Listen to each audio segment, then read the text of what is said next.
Right there. Steve.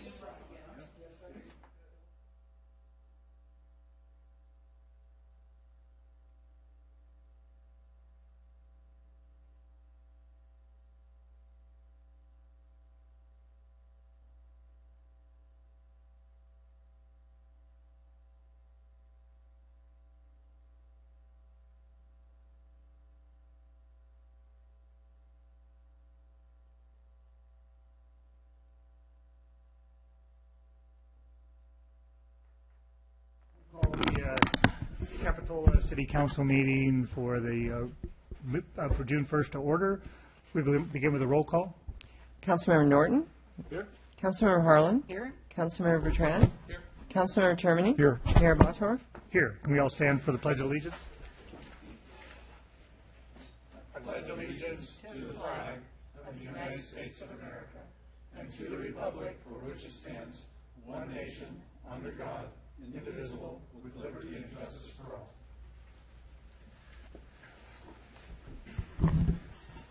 Just one quick announcement for tonight. We've been informed by our IT staff that our speaking procedures need to be modified, and the correct distance to be from the microphone would be something similar to this. So our P's and our T's will be pronounced properly.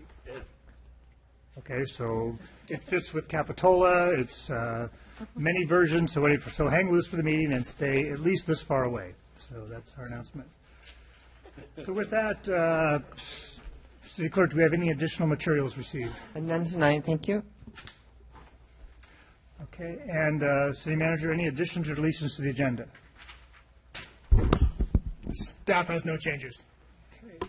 With that, we'll move to the public comment period. This is a time when people from the public are allowed to come up and speak for 3 minutes on any topic that's not on the agenda. Please tell us your name and come to the podium, sir. Mark Abrahamian. I'm a resident at 416 McCormick, And I was involved this past Saturday with the neighborhood cleanup, and I just wanted to share with you that it was a wonderful experience. It was just positive volunteerism, and I think I've had a lot of wonderful comments from the neighbors. So with that in mind, I met Jacques, and I had a couple of ideas, and he encouraged me to present myself today and share these ideas about some community-related needs. Two things in mind.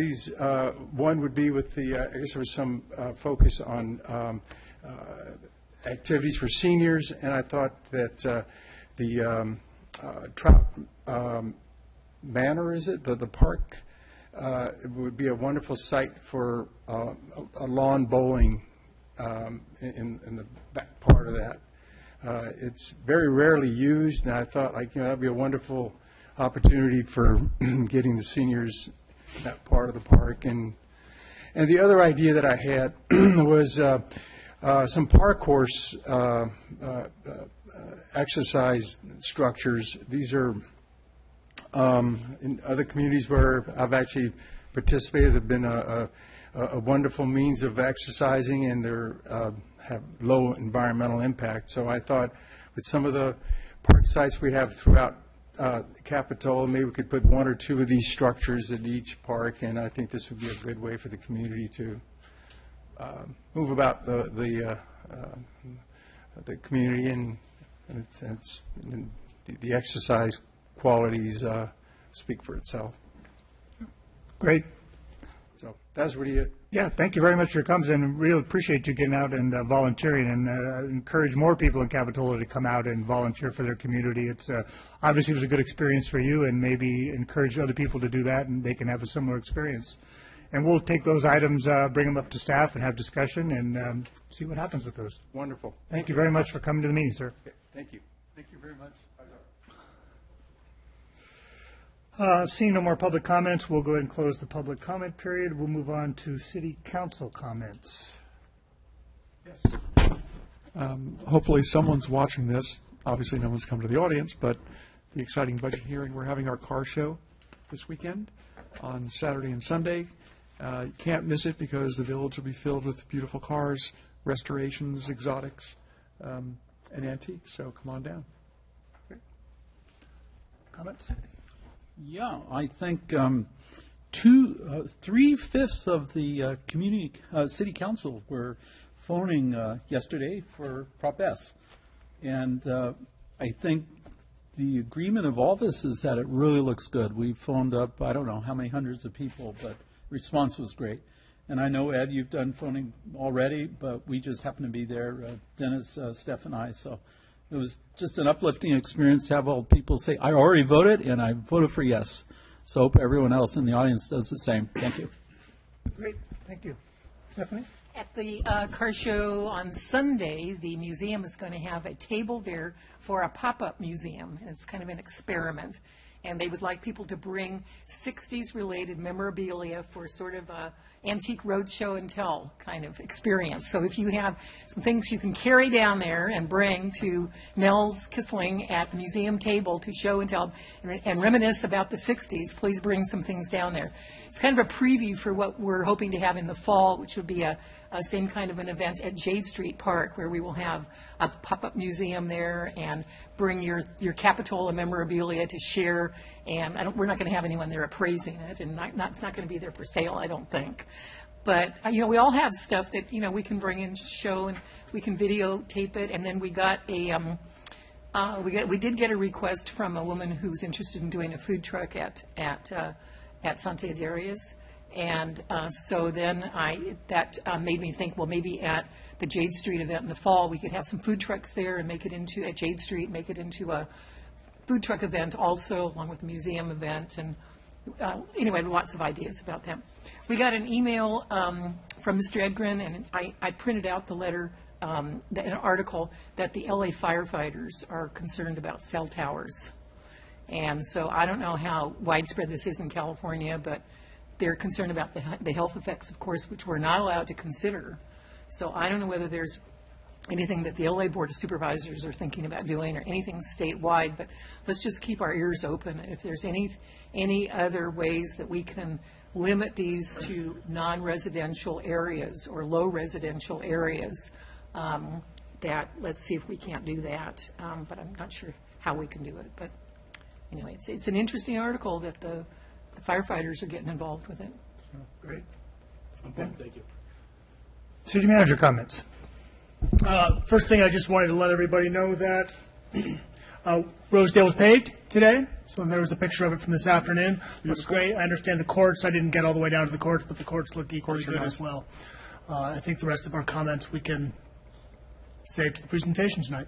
Are they going to sweep Pine Street? Because there's a lot of gravel on it from the trucks. Or does that just, can we take the street sweeper down there and clean that up? We can do that, yes. Yeah. 3.5 inches of asphalt. That's what the guy said. It's very nice. I just drove on it. Treasurer comments. No comment. Any other staff comments, or do you want to do those later, you said?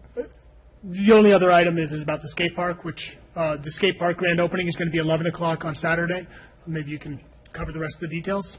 The rest of the details, let's see. I'm going to try to, maybe I should have Larry give us the rest of the details on the skate park opening, since he's the one handling that. So I get them accurate. Mr. Skate Park. So, good evening, Mr. Mayor, council members. So on Saturday at 11 a.m., we are going to have the Monty Family Foundation and the family there, so we can do a formal dedication and grand opening of a park. We've informed the skating public down there that we are going to have it closed prior to that, just so we could have a grand opening. The idea there's going to be some, the Deluxe Foods is going to bring some food along and kind of a short presentation. The Monty Foundation will hand the city a check, and I think we'll just get the park open. Hopefully, we'll get some little kids out there first and see how they like it, and then bring the big kids in. But everyone that's watching everyone that's participating will have to wear a helmet, elbow pads, knee pads. So, thank you. Anything else? Who's going to enforce it? There we go. Thank you for that answer. I mean, really, seriously, are we going to have the community service officers up there, or? And specifically for the grand opening, we're going to be out there making sure that at that time Make sure that word gets out, Larry. Yeah, and Those that's kids part don't of carry that stuff yeah, around. and that's part of that. We the Public Works Director and myself put up signs today, and we talked to a number of folks out there, letting them know that it's going to start to happen. I think it's just I guess the culture in general doesn't think they need them, but it's going to have to happen. Great. I think an important thing is the rules are posted, and we're making it very clear that if they show up on Saturday at 11 o'clock for the grand opening, they need to have their safety equipment, including helmet, knee pads, and elbow pads. That's correct. Okay, we all look forward to that. Okay, with that, we'll move on to the consent calendar. This is, it looks like one item tonight. Is there a motion for the consent calendar? So moved. Second. Anyone from the public want to pull anything on the consent calendar? Seeing none. Anybody on council like to pull anything from the consent calendar, which is just the minutes, I believe? Seeing none. All those in favor? Aye. Aye. Opposed? None. Motion carries unanimously.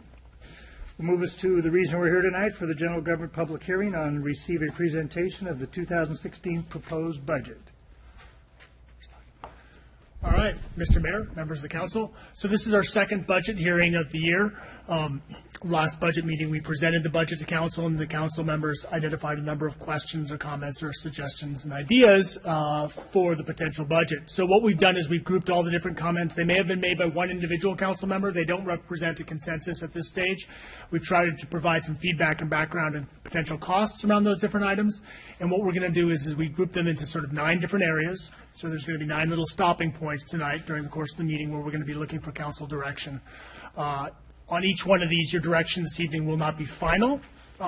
It won't be final until it's incorporated into the final budget, which will be adopted, I expect, on June 16th, or incorporated into the fee schedule as well. So with that, I'll turn it over to Mark. Mayor, members of council, just to begin, we'll look at the general fund. The proposed budget has a current surplus, so our revenues are greater than expenditures by $20,580. some items that were brought up at the May 18th hearing for potential inclusion, as well as an additional item from the police department is the police department multidisciplinary interview center. Santa Cruz County is the only county in the state that currently does not have one of these interview centers. It's for youth sexual assault victims. All the agencies can get together. They're only interviewed once, so it's less trauma on the victims.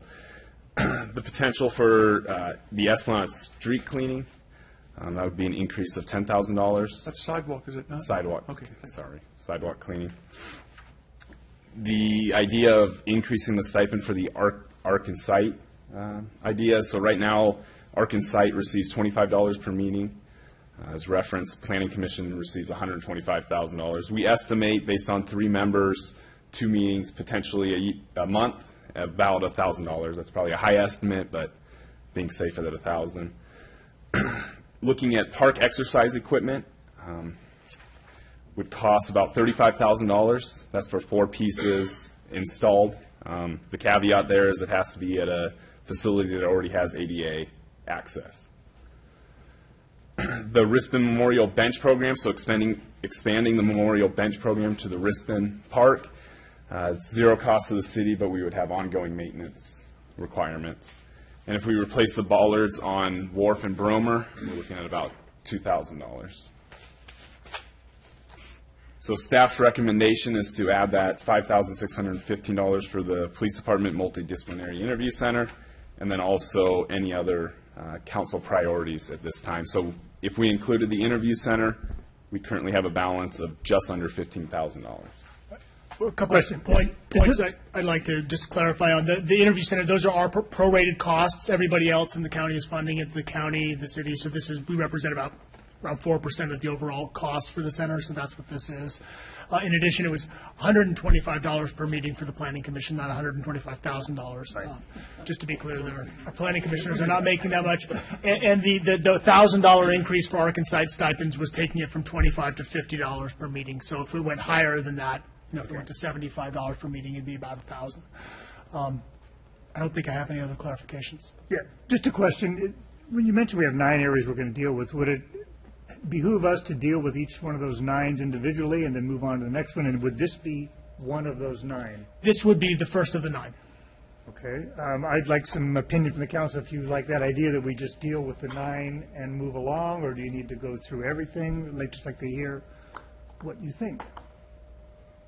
I'm okay dealing with the 9. I have a couple other things I'd like to add in, and we can discuss that out. Into this category? Could be, yeah. Okay. I'm of the feeling that I'd like to just deal with them one at a time and move on. And if there's another item you'd like to throw in there, I think now's the time to throw it in. And because what staff's recommending is we have $20,000. We just spent. They're proposing 5, which means 14, or I'll say 15, is on the table to be expended.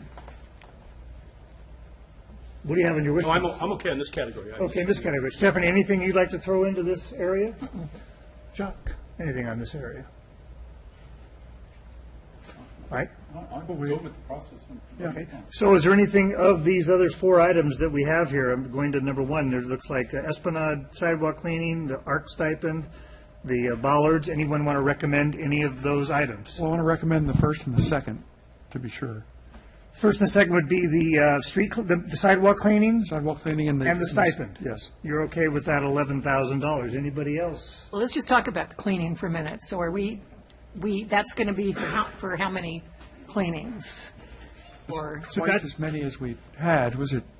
It'll be what we did last year, I'm assuming. Yeah, because we took it all on last year. Quite a bit. I didn't think it cost us $10,000 last year, though, did it? Good evening, Mayor and Council. So last year we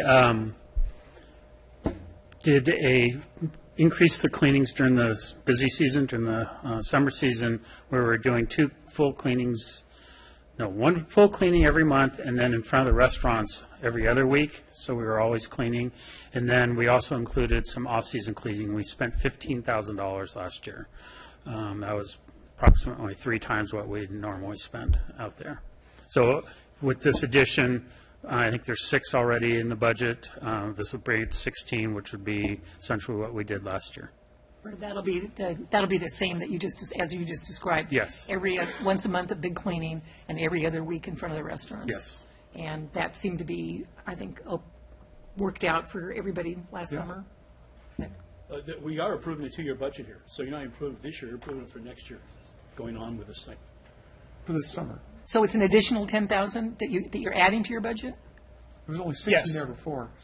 Okay, so it's. Before we shut down tonight, there was Just for 6. clarification, we spent 15 last year. Yeah. We reduced it to 5, is what's being proposed. 6. Six. And we're gonna so add we're going to 10. add back on basically 9 or 10, or between $9,000 and $10,000. Yeah. Any hope of ever getting any money out of the BIA or other businesses down there, or we should just drop that? We're going to hear, Yeah, we're going I to got hear another- from the another BIA. subject. We have that agendized, so I think that would be the time to discuss it when the BIA is here and we're approving their next year's budget. So I don't think it's inappropriate at this point, though, from this council or from city manager to ask them, when they come forward, that we would like to see them split this budget. I'm not asking for more than that. So I say, we're I'm going asking- to have their full attention, are we not? Very shortly. Correct. It's on the 16th meeting. Right. Not necessarily split, but to contribute. You said split, but you can. I think it should be a word from this council or from the city manager asking that before the meeting comes up. I have no problem with asking or supporting a motion to ask them to contribute. I think the fallback that we all are at is that we value the importance of having the sidewalks clean, and based on that, failure to get any contribution from them, we would move forward with some kind of a, maintain the cleaning we did last year. Is that the sense of everybody else? Okay. But I definitely agree with you that we should, explain to them that I think Mr. City Manager, if I'm not correct, it is in their contract that they are responsible for sidewalk cleaning. I don't think that's exactly the way I'd characterize it. I would characterize it that when they developed the initial scope of what the BIA could do, enhanced sidewalk cleaning was within the purview of what they were formed to do. Thank you. It was included in the list of items. Yeah, I did read that contract. I got the impression that that was going to be one of their responsibilities. So I'm not even sure that the various merchants downtown know that contract, the contract contents. And so, I'd propose that they'd actually be given copies of this so that they know what was agreed upon. And, we're not asking for something that they hadn't promised in the past. I have a meeting with them next week, and I'll make sure they all receive copies of that language and are aware of it, where our position. So we will send them a message then from us or from the city manager that we would appreciate them splitting the cost on this for us. Okay? Contributing. Before any meeting with them. In other words, it needs to be done this next Before the week. meeting when they're here. Yes. Absolutely. Okay. I'll make it clear next week. All right, I'm fine then. So if my math does right, we have $11,000. Is that the only other thing that you? Well, no, I think we should put new bollards up. If they're only $1,000 for Well, they're Wharf cheap. Road and $1,000 for Bromer, I think that's worth it. How long did our bollards last time, and what do the regular bike riders feel about those tall plastic bollards? I've heard mixed reviews. I would offer just sort of a cyclist perspective on them is on Wharf Road. I don't like them particularly as from the way I ride because unfortunately you can't get a street sweeper behind them. So when you're traveling downhill on the bike path, going around that corner, you can encounter all sorts of debris and you're kind of trapped in there. So Is there a good alternative that works? So they were, just to give us a little history here, they were installed after 3 pedestrians or bicyclists, I'm not exactly sure, were struck, one rather seriously, in the bike lanes in a short period, and it was, we need to put something up there to protect the bike lanes. So we and at that time, the bikes, we had Daniel Kostalik was a member here, who was an avid bicyclist, and he recommended these. They've been up probably for 6 or 7 years. We haven't had any accidents since then. I do know there's, as the city manager said, the bicyclists don't love it, but it certainly has provided the protection. As far as other alternates, we talked about doing, the rumble strips along the outside. Evidently, they tried those on bike lanes in North Santa Cruz, and the bicyclists absolutely hated it, and they took it out within a month of putting them in. Yeah. So there's no obvious answer. They do make it safer in there, but they also provide it's an obstacle for the bicyclists. Is there any way to periodically hand sweep that area once a month or whatever? Just, because it never gets street swept. I can see where, especially around the eucalyptus trees on Wharf Road. Right. I wouldn't ride a bike there myself. Perhaps put it We on can our add, I can talk to Peter schedule. about adding that, yeah. And then I think what we're, the $1,000 is we go out and replace them infrequently, but periodically right now. We could do a clean sweep and keep them up. It's important to be able to knock down and bounce back up. Yeah. We don't want to put any, steel posts or anything like that up. It'd be interesting. So it's just, if we have a budget item, we will replace them more often and try and keep them, once they get knocked down and don't bounce up, to replace them. I'd be Just in something favor more of that. attractive than what we have there, I think. Just because they're all worn out. They're- They're all they're- worn out. They're just, Are there beat up. prettier ones? Yeah, they're beat up.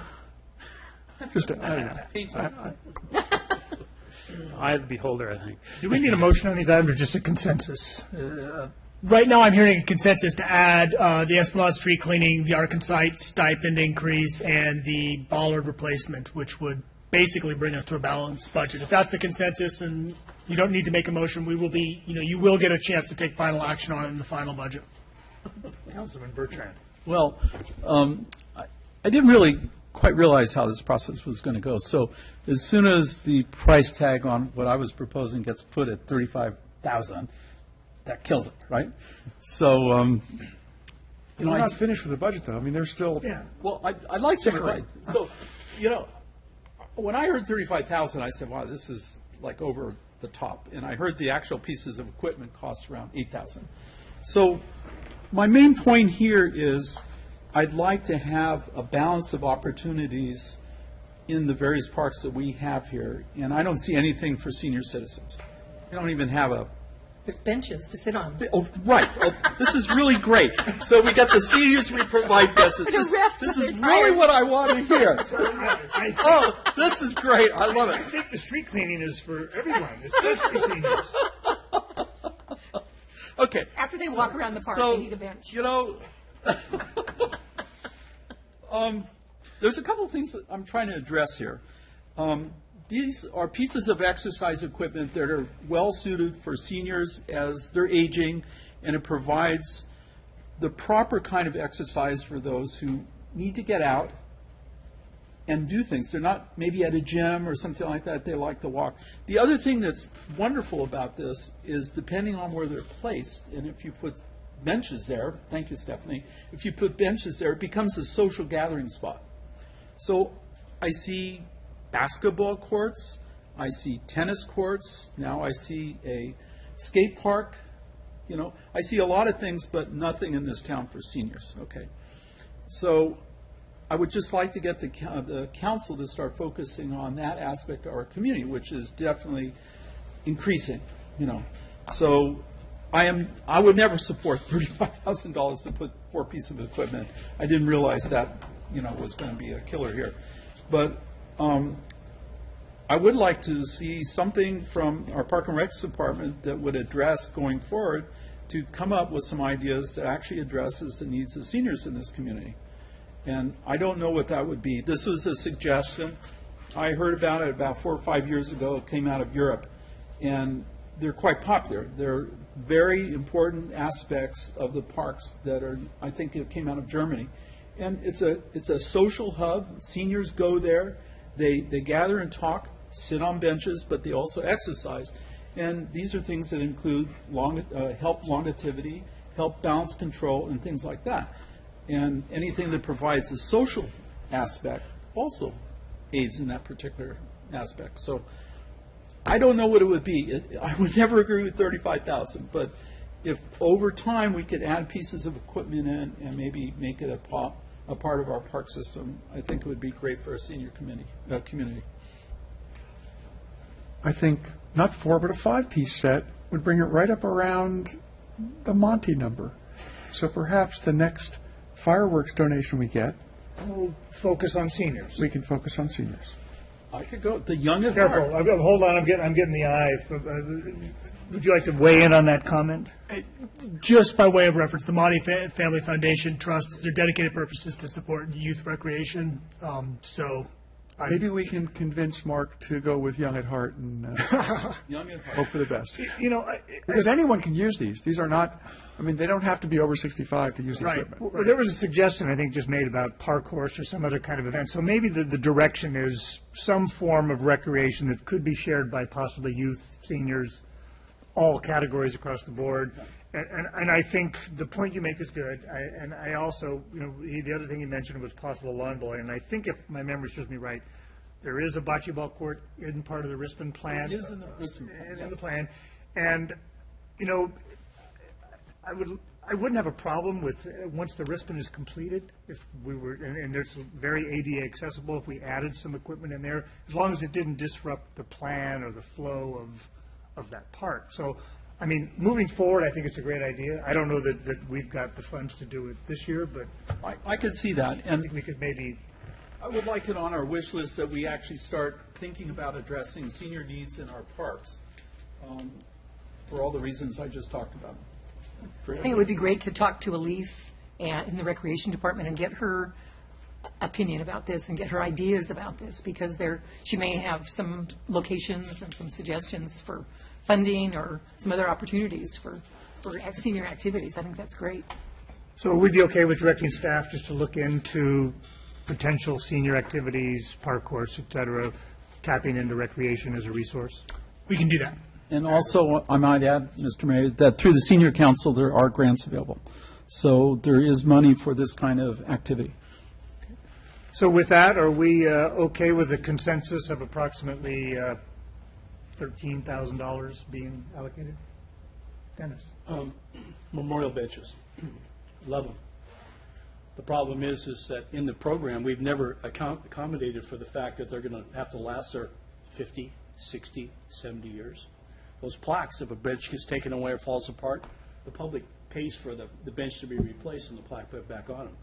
So we got to be sure that when we're selling any more of these plaques or benches, that we accommodate to some kind of long-term maintenance on these things. And so maybe the prices need to go up a little bit than what they are now, because we have 150 of them out there that we have to do for 5 lifetimes that we have to take care of. So, sorry? Mayor, council members. So the bench, the plaque program actually does include that if once the life of the plaque is done, they do have to purchase a new one.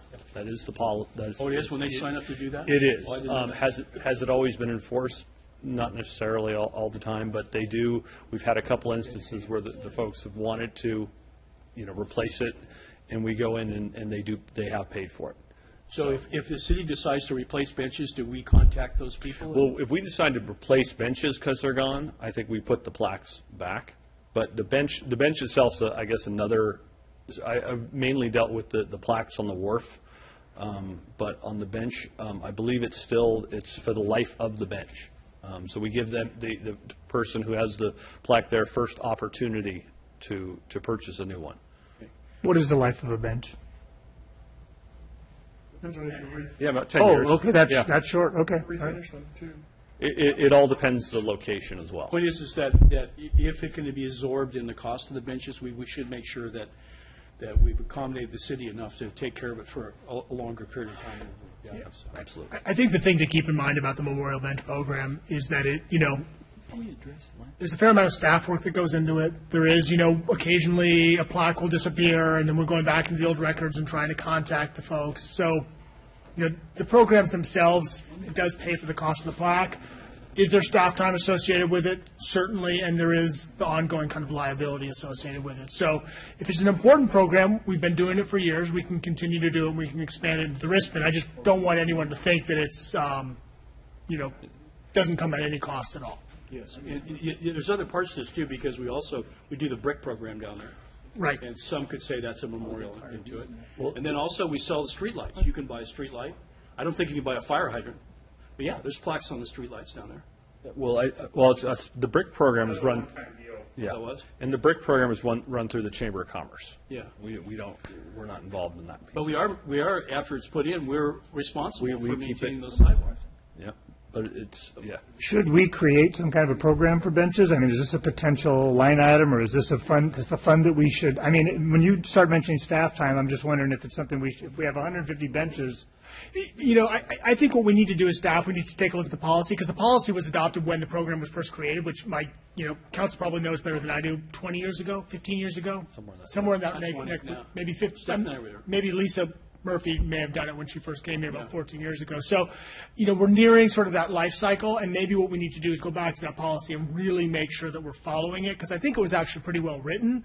The question has been, and it was written to limit the long-term liability to the city. We just got to make sure now that we're nearing that sort of end of life of those first generation, that we're following it and we're consistent, so everyone's getting the same message. We've also allowed a lot of plaques now out on the wharf. And so we also have allowed them out back on the wharf. Big storms could lose half of them. Absolutely. That should be written right to the. It is, and the policy is very, the policy is very clear on that. That if it disappears or the plaque's no longer, they have to replace it. But we do give them first opportunity to replace. And we were using recycled benches, recycled wood benches too for a while. Are we still doing that? Purchasing them because I think they were cheaper. We've already run into injury problems with benches that are not in perfect Right. condition. Somebody get a splinter in their butt? Yeah, and sued us. Probably successful. Yeah, the recycled benches, I think we tried a couple of them. They didn't last very long, and they're not sturdy enough to last in here, so we haven't not been using them. We continue to purchase the wood benches that you see out in the village now. So I'd just add to the discussion we're having that the policy that we can review was written after quite a few of the memorial benches were on Esplanade as primary location. So we're continually running into a bench that's been there for many years before the policy was written. And so if that bench gets, deteriorated, we have been replacing it with city funds, but putting the new plaque back on. The newer ones that have been since that policy, we are trying to reach out to the bench donor and contacting them. So we're kind of in this flux. We've been able to maintain the bench program within the existing Public Works materials fund. When we need new benches, we've been buying new benches within our existing budgets. What's the cost of a new bench, Steve? About $250, I believe. Yeah. Why don't we, as a direction to staff, just have them look into our bench policy and see if it's economically feasible, and that we are making people clear of what their responsibilities are as far as when we sell them off from now on. The other problem we have is a lot of the times we can't contact the person who made the original donation, things like that. So then are we removing it, and then they show up and their bench is gone. We've erred on this side of keeping the benches that are there. So I'd be happy to review it, though. Okay. Okay. We have direction on item 1. Item 1. Okay. Need to go. On to item 2. Okay, item 2 will be handled by the city manager, looking at the communications that the city has with the community. Okay, so what came up, when Councilmember Harlan mentioned the possibility of having an additional city newsletter. By way of background, we have approximately between 2 and 3 newsletters we've been doing a year over the last several years. We have our 2 sort of standard, and we also end up doing a special newsletter if there's a specific particular issue that comes up. The issue around the newsletters is that the cost is not that significant, probably about $5,000, $4,000 per newsletter to send out. There's a fair amount of staff time that goes into producing a document like that, and we're kind of nearing sort of our administrative bandwidth in terms of being able to get things out the door. So one of the things that I thought we could try to do is take a look at everything that we're already doing as a city in terms of getting information out and trying to consolidate it into sort of a simpler and easier to access format. So what I was hoping to do was form a little bit of a tech committee, asking a couple council members and maybe a few members of the public to sit down with staff and take a look at this. And as a first draft, we've added this new button. This is something that some other cities have gone to. This connect with the city of Capitola. And this is intended to really take a look at what we already do as a city in terms of social media and information.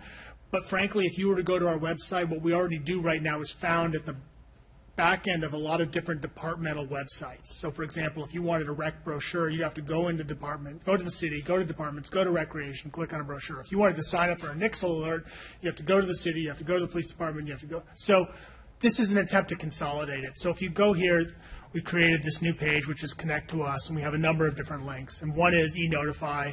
This would be to sign up for different types of email subscriptions from the city. You can get a newsletter, you can get planning commission agendas, city council agendas, our newsletter, and the newest thing, which is the city manager update, which is something that I'm hoping to push out on a monthly basis.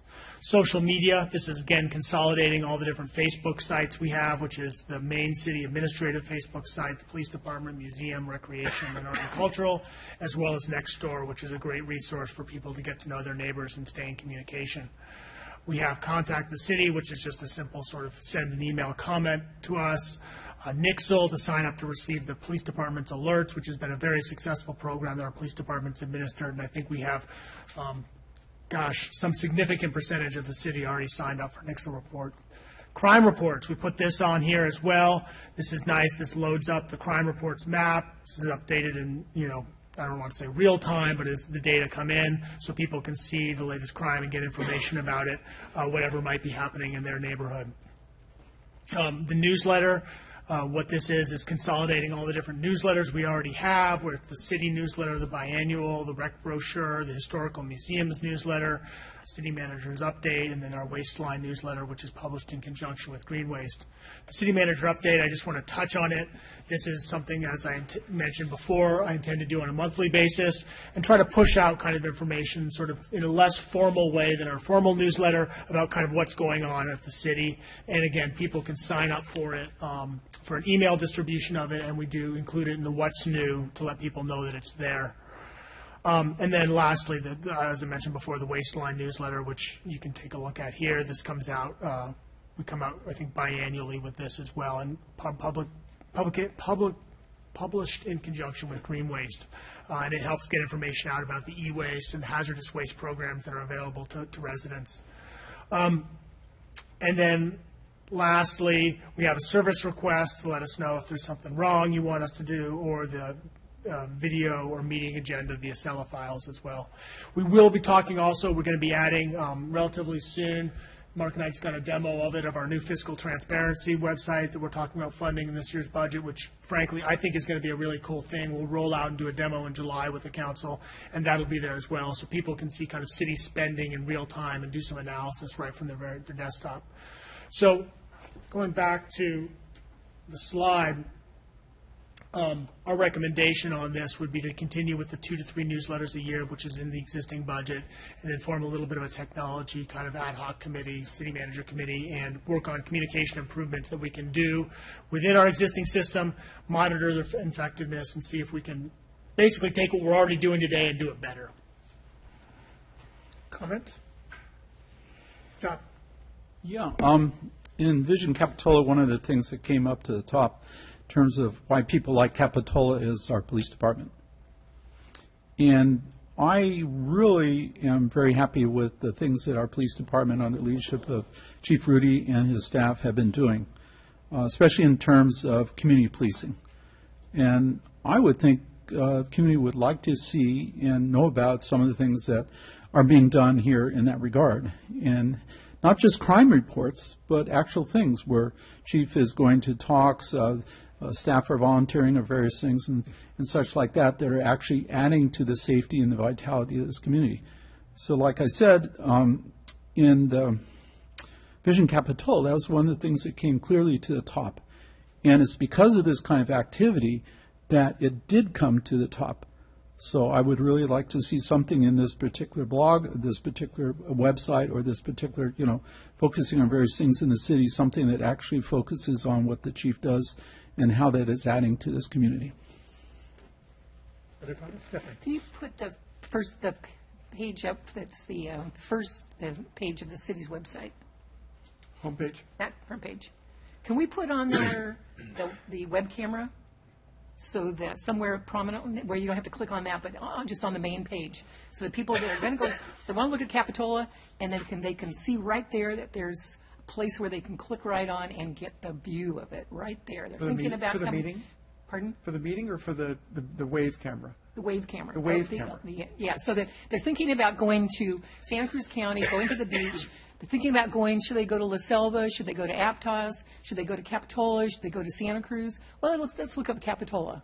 So if they want to click on, it'd make it real quick and easy for them to see how beautiful it is. How did you get to there, Jim? Well, that's not a very beautiful picture. but- So if you go from The sun's going if you down. go to the main page, you just go here, and then it says beach and surf camera, so it's right there. I know, but you have to know to go to the community to get there. I'm just wondering if there's any way we can put that on the main page, so somebody that doesn't have to look around for it can get to that quicker.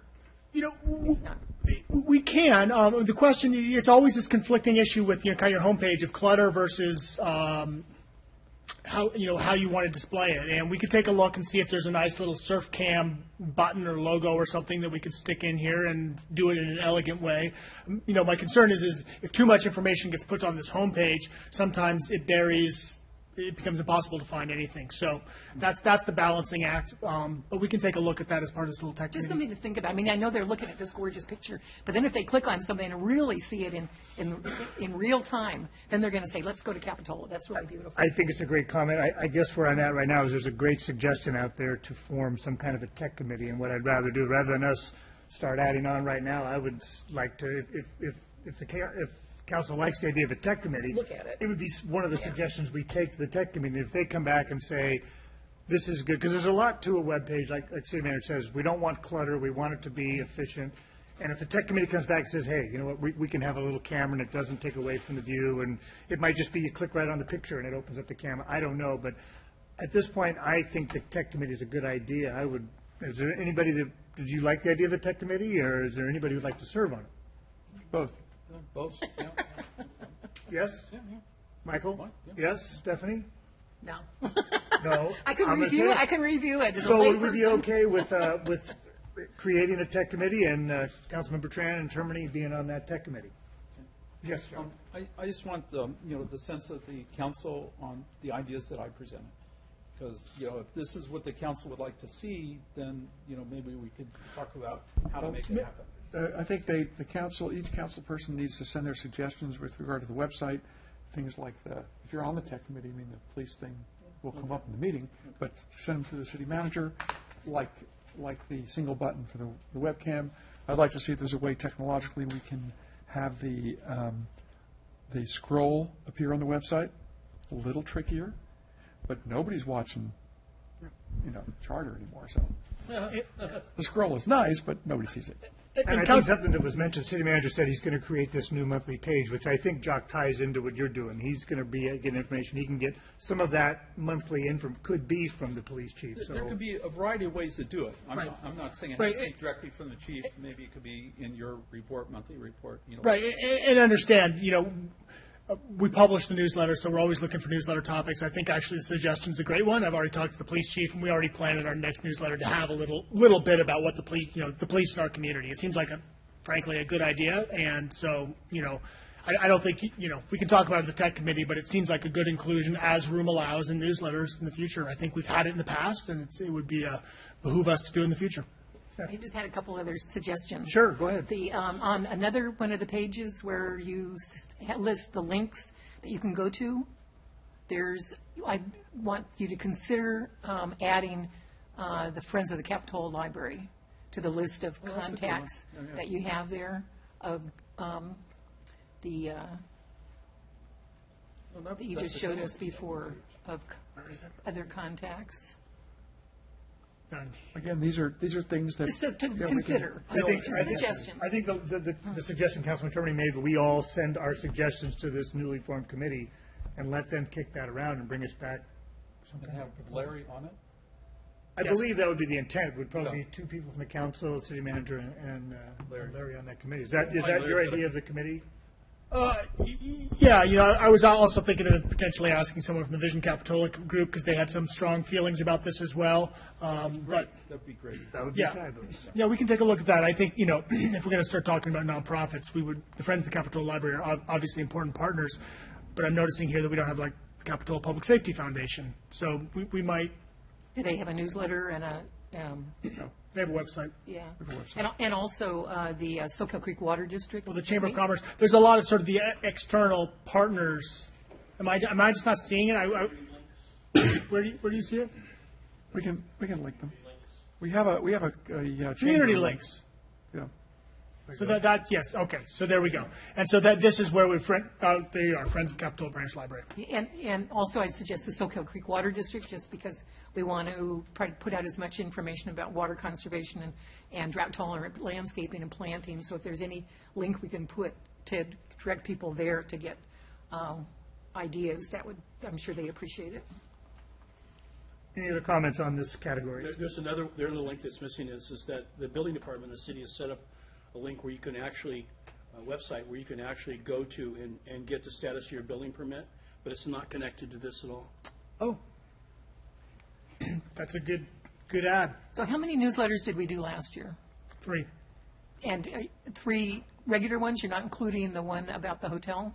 So we did 2 special ones this year, or 2 regular ones this year, plus a special one about Measure S. The year before, we did 2 regular ones, plus a special one about the hotel, city hall, parking structure redevelopment. And then the prior year, we did 2.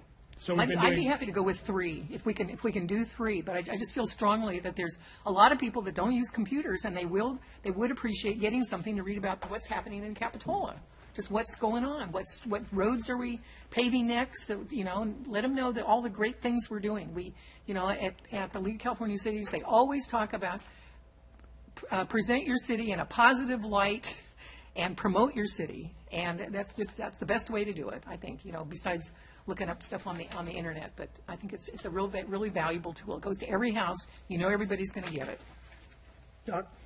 So I think what I hear city manager saying is that there are certain times when we have a special issue, so that, we want to push that out. So that would motivate a special newsletter. Would that work for you? Well, we've hardly ever done special newsletters. I mean, we always usually just do it and put all the news in and, send it out. Mm-hmm. So I don't see that we're going to be needing a special, you never know what's going to come up, but, in the past, we really haven't done special newsletters. We've just done regular newsletters. Mm-hmm.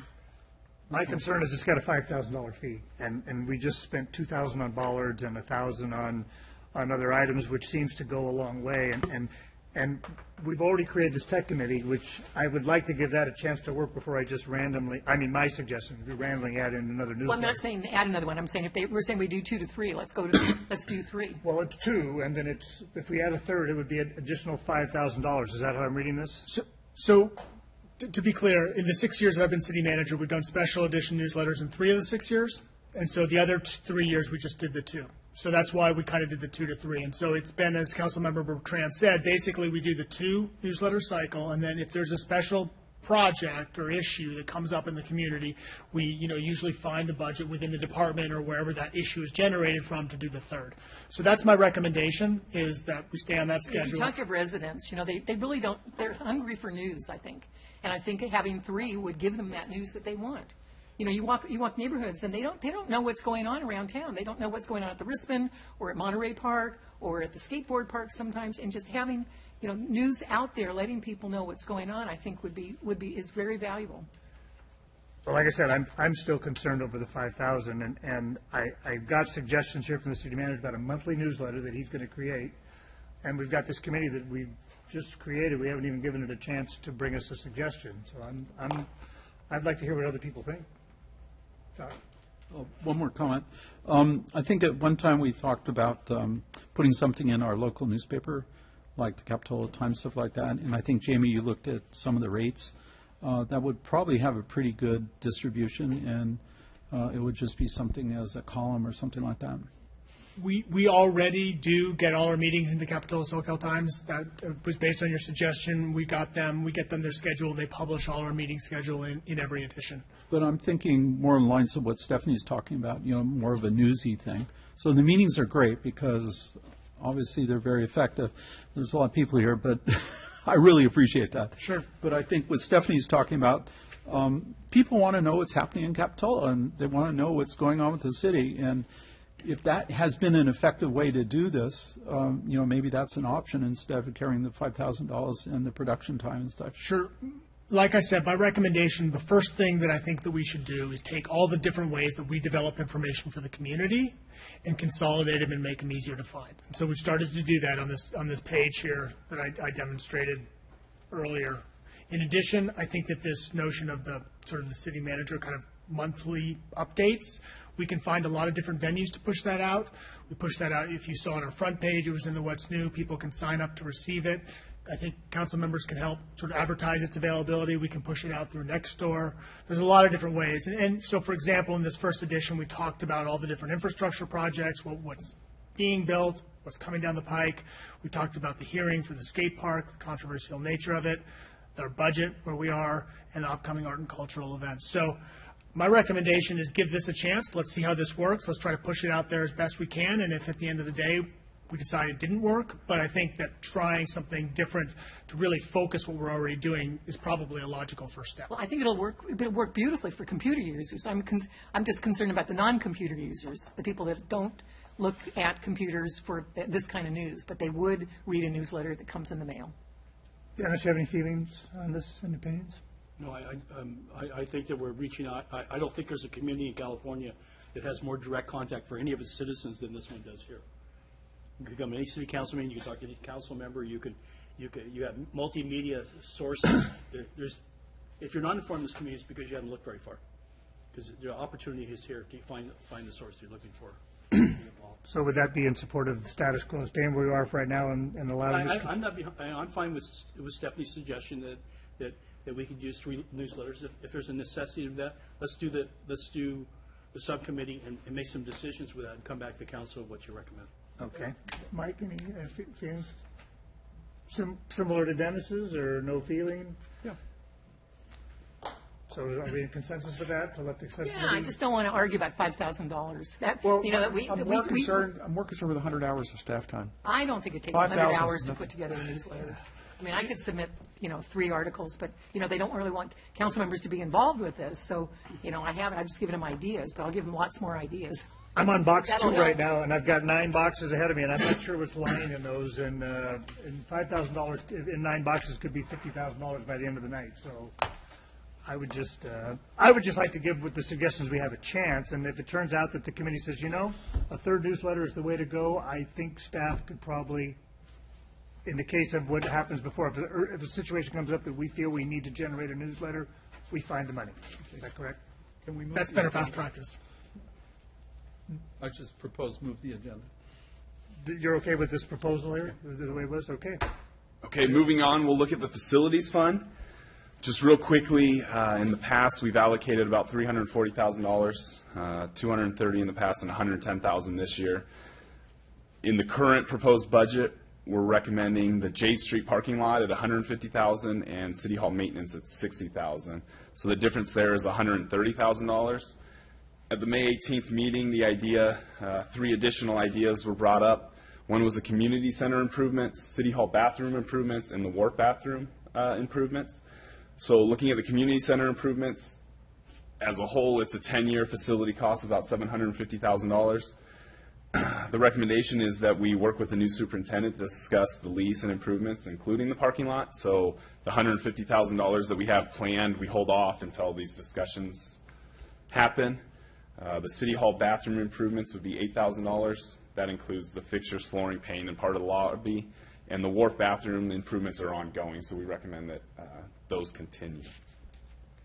Questions? So our recommendation is that we include the City Hall bathrooms, so it'll be a $68,000 budget, continue the wharf, bathroom improvements, and then work with the superintendent on the community center. Did we not secure a long-term lease when we did the gymnasium transfer?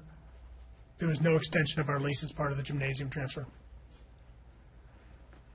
It was part of the negotiation, but ultimately, at the end of the day, the 2032 date stuck, and the intent was for us to develop, and frankly, I'll give you a little bit more background on the $750,000. We're just wrapping up a study with an architectural firm that went through and evaluated the community center and kind of, what would it cost, the partitions, a lot of the known sort of problems that we have out there. And the rough costs are looking like about $750,000 over the next decade. Obviously, if the city's going to invest that kind of money in the center, we're going to want to know that we have a long-term interest in it. So it's a conversation to have with the new superintendent. What about the roof? The roof actually, I believe, is pretty good. The concrete, yeah, the concrete tiles. The siding Okay. was expensive. A lot of siding needed replacement, but the roof itself, the concrete tiles, am I saying that correctly? Yeah, they're apparently holding up quite well. Okay. The big ticket items, partitions, overall plumbing, kitchen, siding, HVAC. parking lot. Those are the big ones. Just my 2 cents? Sure. Or my 68,000.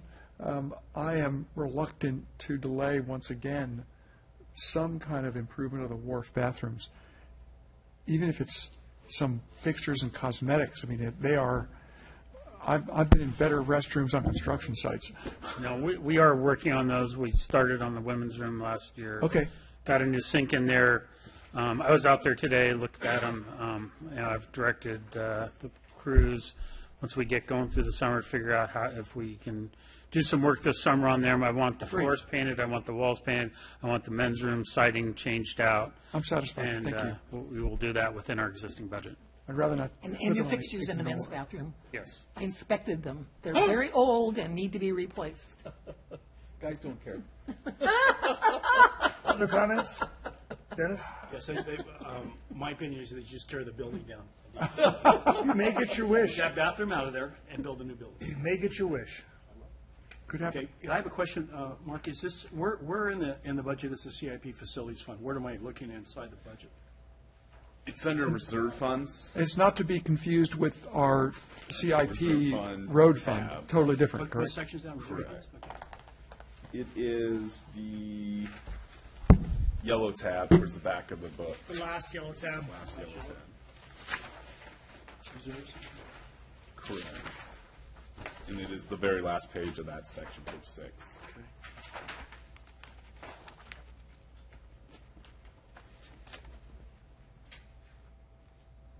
So there you see the proposed $210,000, and with this change, that to add the restrooms here at City Hall, it would be 2018 in the proposed 16-17 budget. So does this 218,000. take in all of the city's facilities? This takes in the city hall here, also takes in the corporation yard? So this is a new fund that we set up because we were concerned about the fact that we have so many city facilities that are nearing the end of their life cycle. And so we started this fund in 14-15, and the goal was to look at all the different assets the city had. At City Hall, Corp Yard, Community Center, bathrooms, what am I missing? Parking lots? Parking lots, those sort of city facilities, and finding a way to set aside funding for them. And we looked at some of the standards about budgeting, a couple % of their total value each year.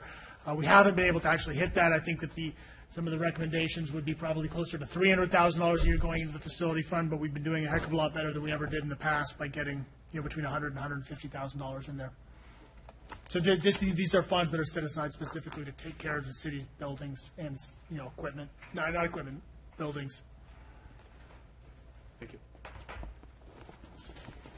Any other comments on this section? We have a consensus on this section to move forward? No. That appears to be a yes with no comments, so we can move to the next section. So the next section, we'll look at our capital improvements program funding, and Public Works Director will be handling this one. So you see the proposed funding into the capital improvement program. This is what was presented in last year's budgets. We have $752,000 coming from the general fund, Measure O dollars.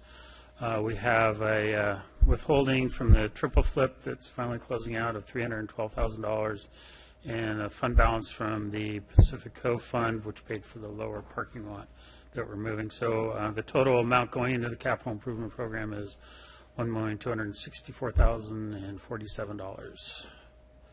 Question?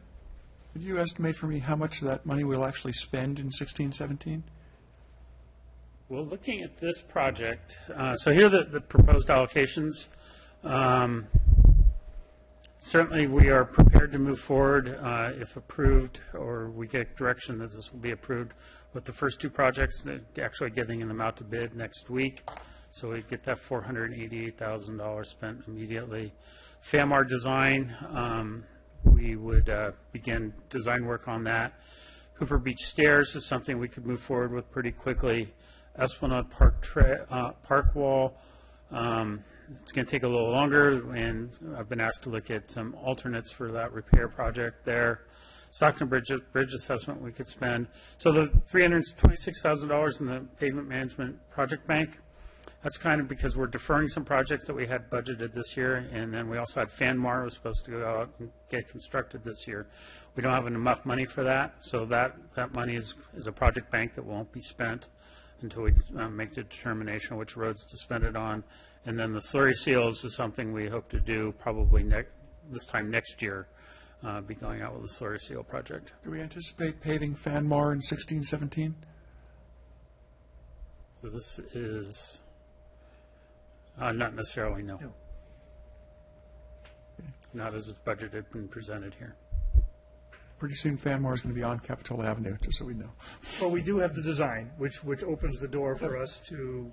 You know, the big problem we've run into is we've done our estimates, gone through the design, found out our original estimates weren't accurate enough. That's what we ran into with our last one. So we're having to defer projects, and I think it'd be better, we get the designs done, we know what the estimates are. When we're coming to you with budgets, we have a much better concept of what our budget amount is. We've also had a design for Clare Street traffic calming for 10 years, just so you know. But theirs is in the plan. Nothing against Public Works or Public Works managers. Yeah. Mr. Mayor, council members, one of the points I would emphasize here is that those first two projects, those are the additional funding that we talked about for the RISPN and for the PMP. And so that PMP project, if you were able to add the $195,000, would be in total about a $1.2 million pavement project. We would get out to bid next week, and it would be for Kennedy, Monterey, Park Avenue pavement. And that would be that project, and we would hope to go to bid, like I said, get authority to bid next week. And then the Rispin project would be the Rispin Park project as we've seen it, without the fountain, which we'll have as another item to refer that to the Art and Cultural Commission. Great, thank you. Art and Culture, City Rescue. Questions, Dennis? Hooper's Beach stairs. I wonder really how important those stairs are to this community and visitors here. It's an easy path, just as easy to walk down the hill to get to the wharf and come down that way. It comes down to a smaller portion of the beach. This is the third time since I've been in the council that we tried to put that thing back together, and even when we do, we'll lose it again. It's just a matter of the ocean taking it. I'd rather see that money move to the wharf. If we're going to convince this community that we need to take action to saving our wharf, we have to convince it by making allocations and showing that we do care at this level. And so that's a perfect place where we can leave the Hooper's Beach stairs like they're maybe 4 or 5 years if it needs to stay there. Let's start building our wharf and rebuilding it. So that $100,000 could easily go over that fund. And we at least show, if we go out, if we decide with Measure O to go forward, and we need more advice, we show the community that we have a commitment as a city to funding the repair and the preservation of that wharf. So I think this is a perfect place to move it over there. I don't feel Hooper's Beach is that stairs is that important to the community. You know, you can still access Hooper's Beach, and I have to echo what Dennis just said. On an order of magnitude, what's more important with regard to the wharf? Hooper's Beach pales in comparison to putting another $100,000 in the wharf fund. I have to disagree. I think that right now we're prohibited from adding stairs anywhere unless we provide ADA access, okay? So there is no the new laws require that any access we provide, Steve, has to be ADA compatible. Any new path of travel. So we have this path, which definitely we have, I don't know what it is up there, is at least 50, 60 parking places that are up there in that upper parking lot, which a lot of those people that park there directly go to Hooper's Beach. I mean, we can't say that Hooper's... the parking spaces just before Hooper's Beach, right in front of the wharf? No, I'm talking up on the hill, the ones up on the hill that access that stairway, the primary users of that stairway. I think you have to go watch it, though, Ed. Very few people use the staircase. Most people walk down to the wharf in the village. That's what I think. Yeah. Go watch it for a while and see it. Well, what's the Coastal Commission's view on that stairway? They're very interested in it. We haven't obviously broached the subject of not repairing them with them, so we'd have to talk to them about that. Yeah. John, go ahead. What do you mean they're very interested? And if They have contacted me previously, and the community development director, asking us what our repair plans are, and just asking what our schedule is. So they're aware that they're broken and have asked what our schedule is. Okay. So in a sense, we have competing repair plans. So from their perspective, keeping the wharf open and viable, or keeping the stairway open and viable. And if we didn't repair the stairway right now, that wouldn't be abandonment. so it could be for some time later, right? Yeah, absolutely, I would think. We got some Coastal Conservancy money for that, didn't we, to repair it last time? And I wonder if there's any strings attached to that. I'm not quite ready to get rid of the stairs right now. you Well, know. I'm wondering whether we didn't use that money, didn't we redo the cliff, the railings and the, We used we part had of the that- we money, had a failure there at the parking spaces. I think that's what we used the Conservancy money for. and we used part of their money before to widen the wharf when we did that, at the base of it, when we were talking about putting the bathroom there. But I think we should keep the stairs for But now, that's fix our the real, stairs. that's our real ADA path of travel, is coming down, even though it exceeds the slope allowed. The stairs certainly aren't ADA, and I think Coastal Commission with coastal access is a far easier and more used coastal access coming down and making the right turn to Hooper's Beach than it is going down those stairs. It's the choice of most tourists and locals, rather than I say let's monitor it this summer. Let's fix it, monitor it, and then see. And take do we you want know, to, take do we a want look to spend at it. $100,000 on it? Or Yeah. just monitor it? No, I'd like to fix the stairs and then monitor it and see what we want to do in the future, because they'll probably break, they might break again, but, No, they will. yeah. The ocean wins. Council members, as a suggestion, I'm skipping ahead a few slides, but I'll remind the council of a discussion we had at the last meeting, which was talking about both the wharf, the jetty, and the flume as potential items if we were going to talk about a Measure D extension with the community. That, to me, the conversation there is about maintaining our beach and public access to our beach in the face of climate change and storms, and potentially the stairs, frankly, fit into that pretty well. So as a suggestion, one thing to consider would be to kind of include that in the overall package of what we're talking about: fixing the stairs, fixing the wharf, fixing the jetty, fixing the flume, making sure that our beach is there as long as possible with rising sea level. It would be an approach. I mean, we have to talk to the Coastal Conservancy, Coastal Commission about how important it is to them, but, potentially that would be something to kind of put in the overall package. And this might not mean, moving this money to the wharf fund doesn't mean we're abandoning the stairs. I think what Councilmember Norton is talking about is making a statement as far as how important we feel the wharf is, and putting zero into the wharf fund and putting $100,000 is a whole different statement. I'm not saying abandon the stairs either, just. Jacques, go ahead. As the stairs are right now, what kind of liability is that? Are people tempted to go down it? And They are closed off and signed. I have seen on one occasion somebody going down them and was able to scamper off the bottom of it. We could improve the closure, but they are adequately closed and signed from a liability standpoint at this point. okay. Is this item, Mark, is this item 4 is in our group, 1 through 9, is this section 4? Could we come back to 4? Would you be, after we go through the rest of the budget and maybe find out there might be a place where $100,000 might be better spent? So, are you guys okay with just moving on and coming back? Okay, great. Number 5. Sure, so moving on, in the Public Arts Fund, the idea of the Welcome to Capitol Hill signs being replaced and the Rispin Fountain being public arts was brought up at the last meeting. So staff recommendation is to assign the welcome signs and the Rispin Fountain to the Arts and Culture Commission for consideration, and then bring it back to council at that time. Think that's a good idea? Yes. Good. Any other opinions on that? Excellent idea. Consensus. Next. Yeah. Maybe we could sell the art in 41st Avenue and help pay for it. The next section, we'll look at our Special Law Enforcement Service Fund, and Captain Tom Held's here. Good evening, Mayor and members of the council. The police department was asked to look into increasing the security features of City Hall and the other buildings, including the parking lots.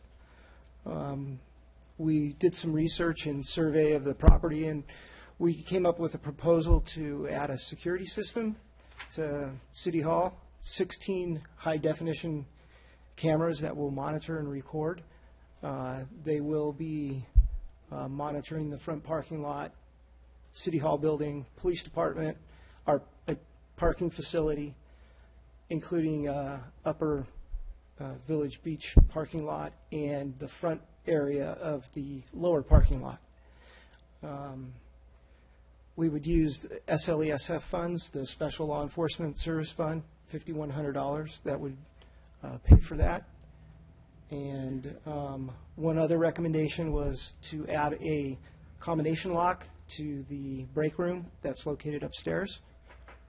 And then, as you're probably aware, our corporation yard has experienced a few burglaries. And we are not the only ones in the county to experience those. The latest one was last week, and we are currently working some leads in that break-in.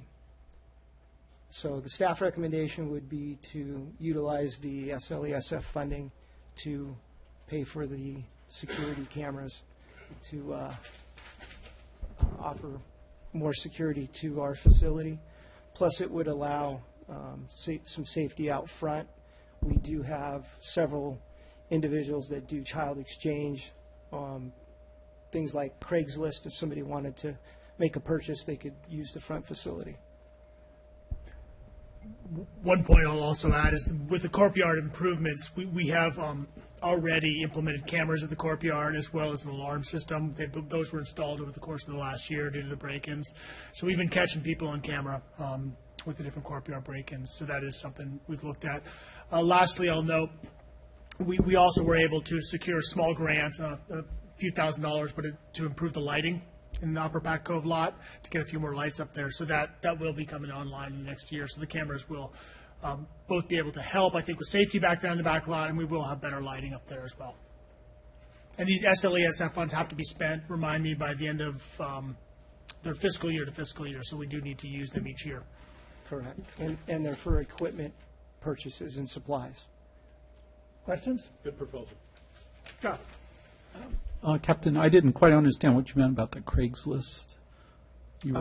People who sell items on Craigslist, Right. if they're looking for a secure location, because you don't know who you might be meeting, if they're looking for an area that is recorded or safe, in front of the police department is usually a good spot to make that exchange, especially if you're, it's a high dollar amount and you're paying with cash. I didn't know that. Okay, and you mentioned that the upper Pack Cove lot, the new, I forget the name, the new one, in the upper area, there's no cameras planned for there? Yeah, there is cameras There will be. planned for both parking lots. Both, okay. Yeah. And most of the upper area will be covered with what we have proposed now, and the lower area will be toward the front only at this time. We can add cameras, and then one of the things is the cameras can be adjusted after we install them. Right. None of them will be faced toward private property or looking into, individuals' homes. It'll all be on public property. That's good. And then the building where the bikes are stored and all that? Yeah, our parking office, Okay. we'll have cameras over there also. Okay, thank you. Will you stop by and tell Mrs. Sullivan about it too, just so she'll know? Yes. Thank you. So appreciate that. Are we in consensus on this, or any other questions? Thank you very much for that presentation. Another item that was brought up at the May 18th meeting was some updates on current things that departments are doing. So right now we'll have some department updates, starting with the disaster plan. I'm not sure if you're aware, but I sit on the Emergency Management Council. I was appointed by the Board of Supervisors, and I took that over in 2009. So I attend bi-monthly meetings. And one of the items I was tasked with over the last year was to redo our emergency management plan. So I started working on that in fall of last year. I came up with a first draft that has been reviewed by the chief, and after that we put on a tabletop exercise with the department heads and staff. We ran through a flood, which is probably one of the most likely things that's going to happen. And then currently I'm working through the review of that plan. I needed to add a few more things. I met with the emergency manager who used to be the county EOC director. He is now with Santa Cruz. We met and we're comparing our plans because we're both updating them. And so I'm working on that, and I'm going to work with him to conduct some training for the specific incident command positions. for our department heads, and that's supposed to occur sometime late summer, early fall. And then hopefully the plan will be completed by early fall, and then I plan on doing another tabletop exercise before winter so we can prepare for winter time, and most likely, hopefully we'll have another El Nino so we can get some more water. Questions? Dennis? Tom, you go to Hawaii, and actually, they're very set up for tsunami warnings, that type of thing. And one of the things they have there is they have a siren system that activates. And I think a lot of Guam, there's a lot of places that do. Any places on the outer islands and the coast of California. I don't know of any place in California that does, but why don't we have them here? And I'll tell you, we talked about after the Japanese tsunami a little bit, and one of the things was, well, we'll activate the reverse 911 call thing to everybody there. Well, the time you get phone calls out to every person who's down in the flats here, the water's up to their bottom lip. I mean, it's not a facet. If I was living down in this valley right here, and this is very susceptible to tsunamis, right, because of its elevation. If I heard that siren go off, I'd be hightailing out of that valley. It should be some kind of warning that gives people who live in that vicinity the opportunity to get out of the valley, including our fire department. You know, there should be some kind of system that when we know a tsunami's coming, often it's, you know, within 20 minutes that we're going to have it hit the coast, if not less. There's no way you can get and wake everybody up in that village at night and get them out of there before it happens. So why isn't there some kind of active noise type of system or other systems besides our telephone to warn people Well, I worked on the with Mr. Jesper with the tsunami signs. We worked with getting that program together for the entire county. One of the things that did come up was the discussion about the tsunami sirens. I believe I had done some research years ago, and we looked into it. I believe San Mateo County may have them, but there is a cost associated with them, plus the testing and the maintenance. I know can be costly. So if it's something that the council's interested in, we can look into that. What do signs really do? They don't really tell us. They don't do anything. Well, the signs are more for the visitors, so they know that they're in an inundation zone. I mean, most of the people that live in the village know that they're well, you know, Mike and I underwater. have a ship's foghorn. We would donate to the police department, put it up on your roof over here, and we could. There was a siren on top of the fire department that stopped working several years ago. We could ask Central Fire if they want to jump in there. You know, we have a pretty good warning system as far as advance notice of potential tsunamis, because we have significantly more eyes on the coast 25 miles out. So I think we have a pretty good. How would you notify people who live in the lowlands here? How would you let them know? So we went through this back in 2011, actually, when we had the tsunami, the Japanese tsunami. And so we activated the reverse 911. And I know that we had our police department out actually physically door to door in some neighborhoods, and with our PA system. Our PA system. Those who we couldn't contact doing the reverse 911, those that wouldn't answer the doors, we went around with our PA systems evacuating. So we got a terrific drill on this. Now, one of the things about the tsunamis is that most of the tsunami threats that we face have a relatively long lead time. I mean, measured in hours, not in minutes. The threat that we face, the real dire threat, is the slide on the other side of the Monterey Peninsula. And that's the one, unfortunately, where the lead time is going to be in the course of earthquake, tsunami hits 4 minutes later. And frankly, there isn't many situations where we could get a tsunami with only 1 hour warning. We either get 3 minutes warning or we get 5+ hours, in which case the system that we have in place, I think, is pretty good. So I think when we've looked at it in the past, the recommendations from staff has always been that the cost associated with the siren and the risk profile that we face and where the siren will come into effect would have to be from that tsunami coming 45 minutes away, and there just isn't really a generation source for a tsunami within that time frame. I'm not sure if that makes sense, but that's when we've evaluated it, that's kind of been our take home. You have looked at this. Okay. We have, yes. I remember the fire department siren, and because it used to alert the volunteers to come from their houses, and they would come down. Yeah, I hadn't thought about that in a long time, but that was, yeah. I'd be kind of worried about scaring people with a siren. That's the idea. You That's the know. idea. Well, and panic and run into their cars and get in accidents and stuff. I don't know. I can see where, it definitely would get people's attention, but on the other hand, would it cause panic and a dangerous situation? And you have to test. In Hawaii, they test them regularly. Well, they test them and the residents here are used Yeah. used to it because they've had that for They do quite it a at the few same years. time every day. I just have a question for information. So in the case of an emergency, where is our headquarters, where's our gathering spot for, emergency management? Our emergency management is going to be the community. Excuse me, in the Our community room? community room. And then if it's And when that's underwater, where's Yeah, our that's secondary? what I'm thinking. If it's a countywide emergency, we'll meet over at the new EOC, which is located at the sheriff's office. Okay.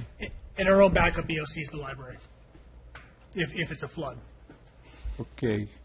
The second floor of the new library? Yes, the second floor of the new library. All No, right, all right. I mean, when we do build our new library, we'll be setting up some space in there for either a primary or a secondary EOC. That'll be our for sure. local one. Okay, great. Great. But we went through, actually, that was one of the big conversations we had during the tabletop, is where should our primary EOC be? Should it be here, or should it be at the library, which is obviously on higher ground? We went through the pros and cons of it, and we felt like, look, this is where we're going to come if there is a problem. If we can't be here, then we go to the library. Library, okay. Any other questions? Thanks, Tom. Thank you, Tom. Back to you, Mark. Oh, So the sanctuary trail marker status, we have made contact with the artists who put the original sanctuary program together. We are getting pricing. We've met with Councilman Harlan and discussed, the kind of the vision we have here is putting some along on Cliff Drive. We're trying to figure out, we have a $10,000 budget.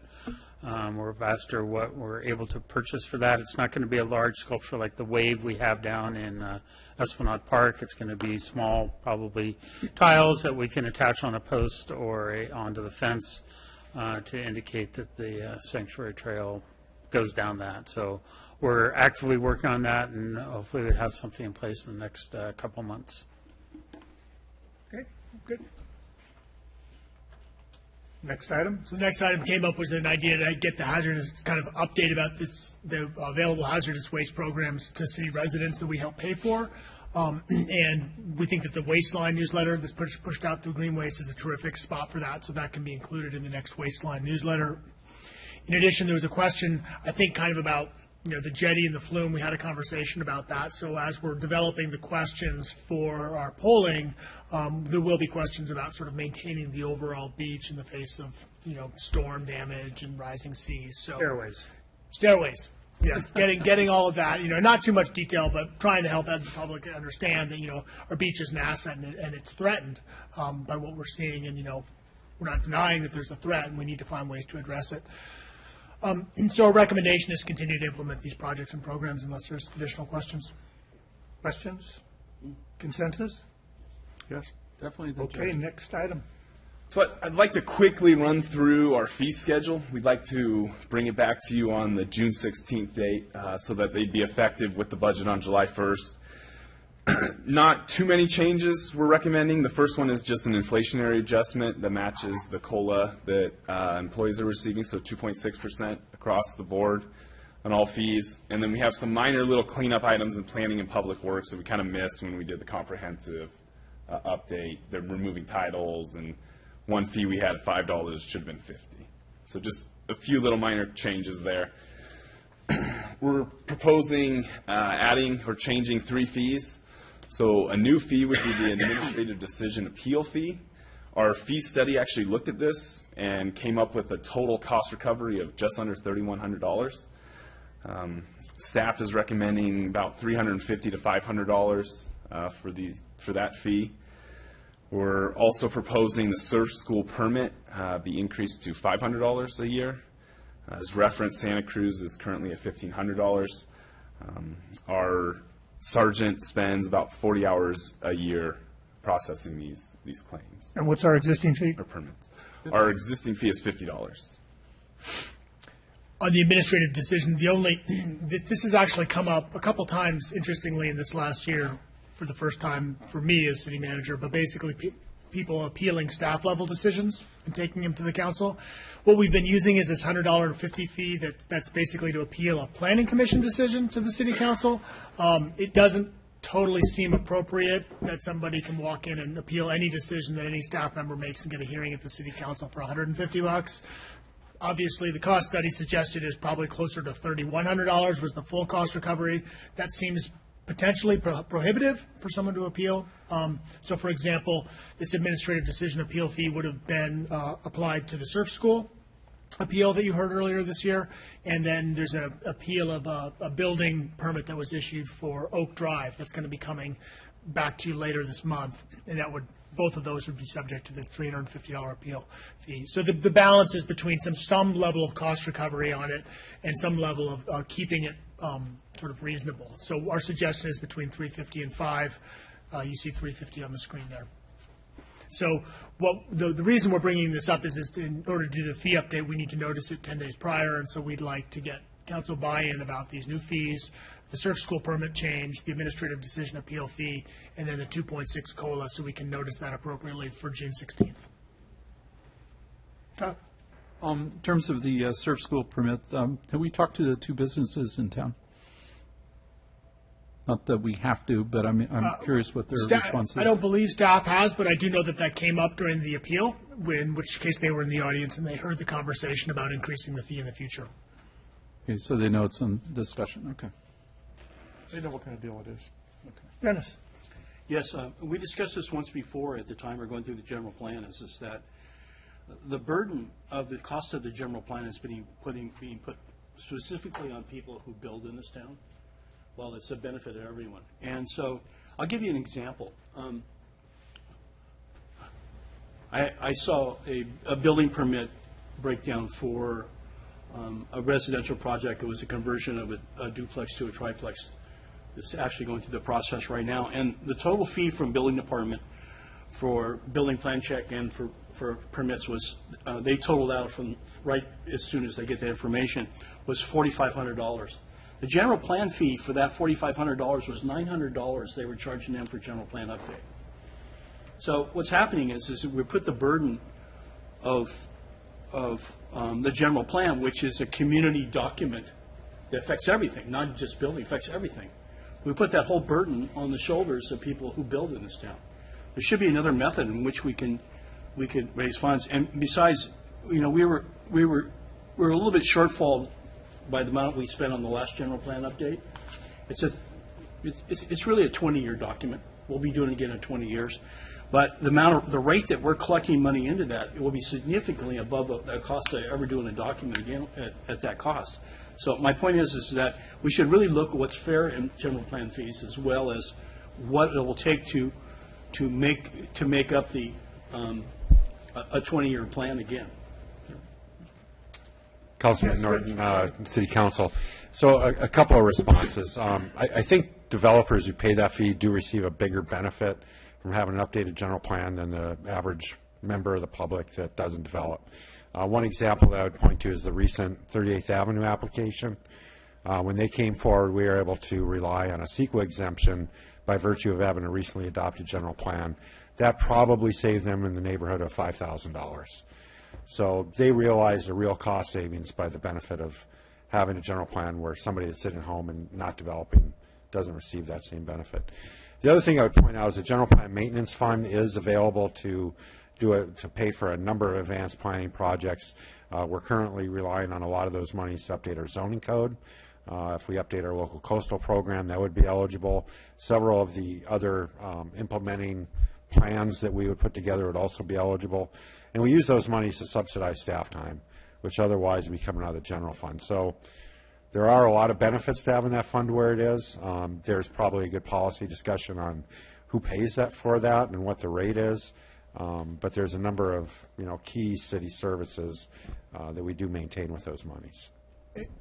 One other point I would add is I remember when I was community development director, I did ramp down the fee, I think about 10% or something from 0.7 to 0.6, I think, if I remember correctly. I do believe did we look at ramping it down as Yeah, well? we lowered it in December to 0.5%, so it's 0.5 of 1% now. So it has been dropped twice in the last 7 years. Okay. Stay there just for a second, Rich.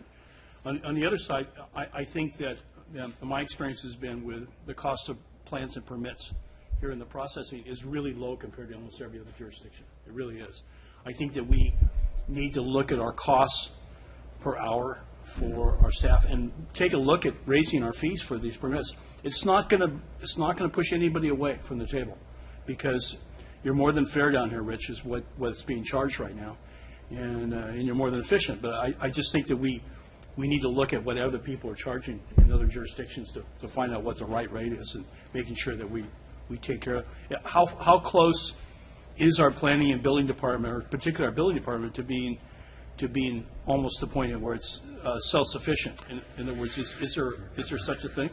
Yeah, we did a fee study last year, as you recall, and they did look at that. And we are not a full cost recovery department by any means.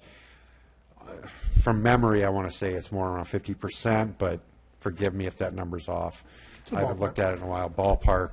Most of that's in planning rather than building, is it not? Yeah, I mean, building does bring in a substantial amount of money. Planning, a lot of the work we do is not cost recovery. We don't have an applicant for any of the long-range projects, and that's where the general plan maintenance fee does serve us well.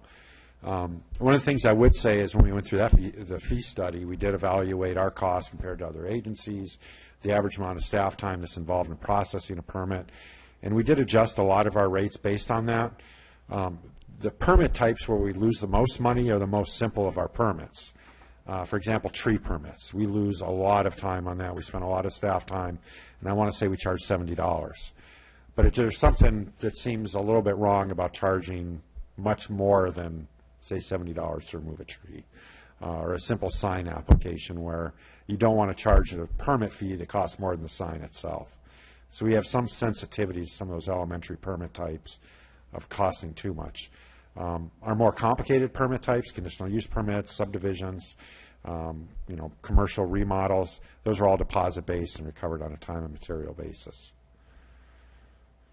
Questions? Stephanie? Do you have money in there for an intern if we want to get a summer intern?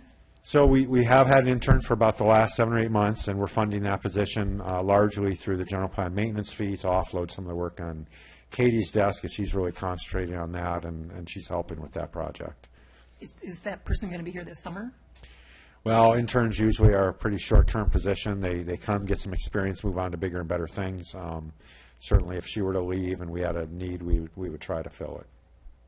Because I have a list of illegal signs I'm going to give you, and I don't want somebody spending a whole lot of their valuable staff time, necessarily contacting. It would be a perfect job for an intern. Other questions? So just maybe what I'm suggesting is that during this next year, we look at our fee schedules for planning and building, becoming a little more self-sufficient, in the fact that I don't think anybody's going to fall off the chair when compared to that. No, I think it's a great suggestion. I would love to see us, whatever, if we're at 50%, it'd be great to have a goal to get up to 60. I realize we're not going to get up to 100, but I think we should try to collect as much as possible for what it costs us to do something. I don't necessarily agree that we should tamper with the general plan fund. I don't think we have that much tremendous building going on, and like Rich said, some of those funds can be used for other areas, so I'm okay with that number, but I would, I think it's good for us occasionally to just review the fee schedule and to make sure we're charging appropriately. Any other comments? No, I agree.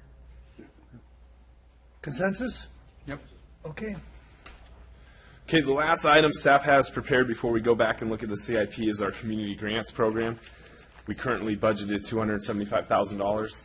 Our recommendation on the community grants process is to assign members to an ad hoc subcommittee that'll look at reviewing the grants and awarding those grants, recommendations back to council, and then this subcommittee would also discuss the regional results-based collective impact model. So you'll recall that the 275 was the recommendation from the prior ad hoc community grant subcommittee.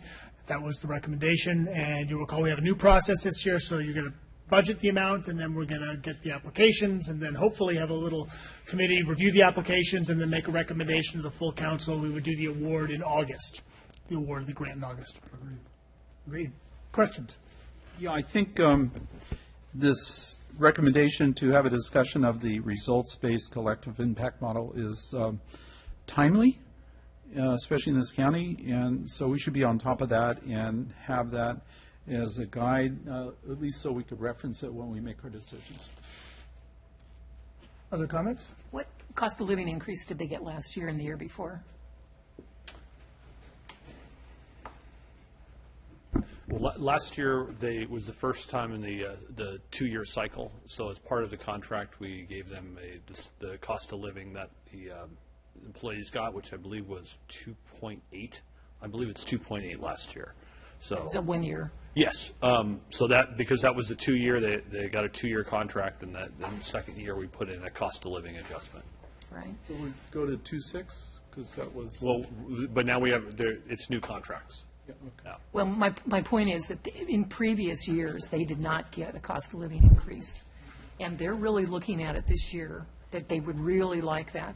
They have a staff turnover of 25% in these nonprofit organizations. And they have such a high turnover because their wages are low and their benefit packages are low. So they get good people, but as soon as they're trained and get some experience and so forth, they're probably looking for another job that pays more. And who can blame them? So I think I would really support having a cost of living for them this year, to look at that. I know they got it last year, but to kind of catch up a little bit with the last, I don't know how many years that they really didn't get one. They got the allocation, but in many cases it was the same as they got before. So this could be reviewed by the ad hoc committee. Yeah. I wanted the council to think about that, because our finances are good this year, and this is the time to look at it. Question? Dennis, comment? Comments? I'm not sure I agree that our finances are good. I think our finances are finally stable. I don't know that I would quantify it as good. I don't know unless the city manager wants to give me a different direction. You want me to tell you why I think it's good? Sure, you can tell me why you think it's good. Because of the summary that we received in our meeting last month, that the sales tax is up, the TOT is up, the parking revenues are up, and we have more money this year. We have a surplus this year. We have more money coming in than we had last year. So that's why it's. Somebody want to put the graph up from our last budget meeting? Yeah. Red line on it? That would be I think that the characterization that this budget year is good is a accurate one, but I think that the forecast, that's the issue, is that looking ahead, things don't look very good for our revenue picture. There's a lot of risks, and so the concern about, spending money on one-time things, because we are in a one-time good budget, I think is entirely appropriate. The concern is always spending money on things that are ongoing, and usually under this, what ends up happening is we end up setting a new base, and it does become an ongoing expenditure. So that's a challenge you have to think about is, this year is good, but when we look ahead to future years, there's a lot of challenges ahead.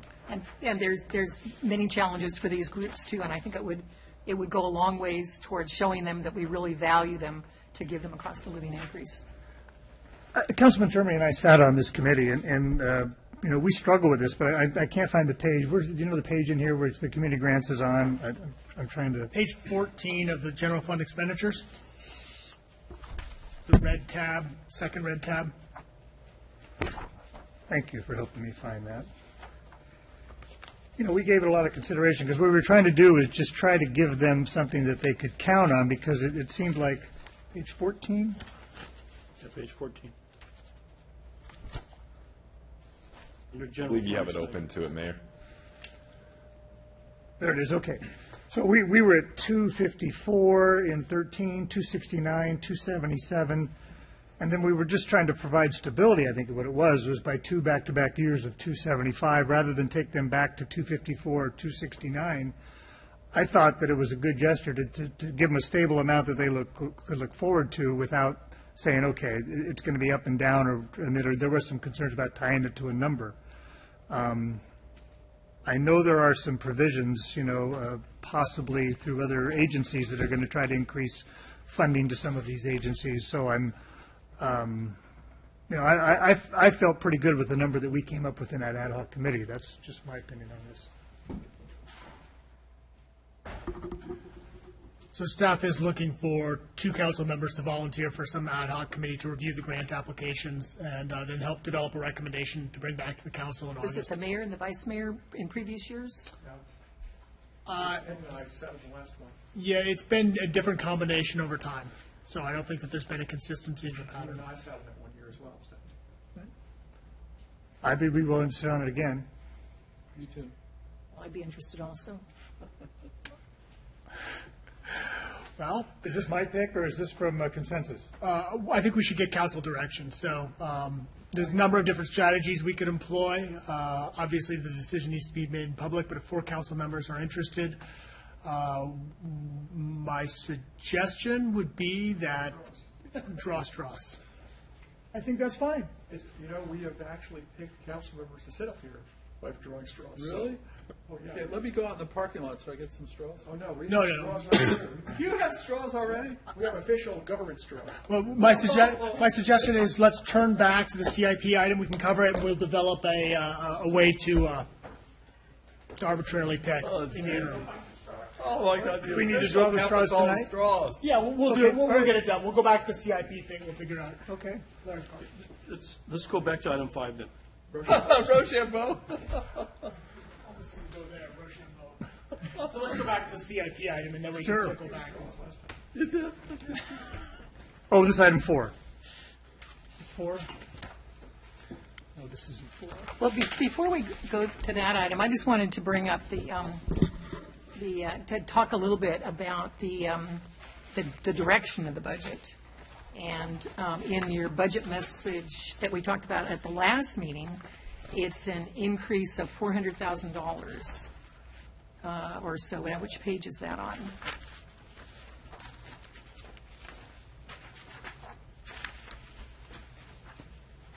Summary. The city manager's message is found on page 1 of the first white tab. Right. It was in a slide that you had that you showed us last time. And it shows that the budget is going up $400,000 this next year. Increasing. Just the overall budget number. Yeah. And my concern about that, I think I brought it up at the last meeting, is that that's a high number, and it's, even though our sales tax, property tax, TOT tax, and the other revenues are going up, and we have this extra money this year, and we're facing challenges in the future, our staffing really needs to be looked at very, very carefully, because that's our biggest expense. And we're looking at adding two other people this year. And my hope is that we're not, that we are going to have the attrition that we're thinking about, so that we're not just constantly adding staff and adding to that number, because that's our biggest expense in the budget. Can I just clarify? Personnel We're only staff. recommending one additional position, which would be the Public Works Maintenance Worker, and then a temporary overfill of police officer position. But once that police officer position was vacated, the overfill would slide into that. So we're not actually increasing the number. But with Public Works, we are. And Ju- we're- and by we the were- one And we were position. perhaps expecting someone maybe to leave, retire, and so that would bring it back to the original number. Recall with Public Works, the reasoning behind it is the addition of we have 2 new parks that are going to be coming online. Our Public Works crews, frankly, are stretched very thin right now. We were scrambling to get the beach open in time for Memorial Day this year. There's just a lot on their plate, and I think, so the increase in staffing, I think, is simply due to the expectations of the community and the fact that we have, 30% more parks than we had a few years ago.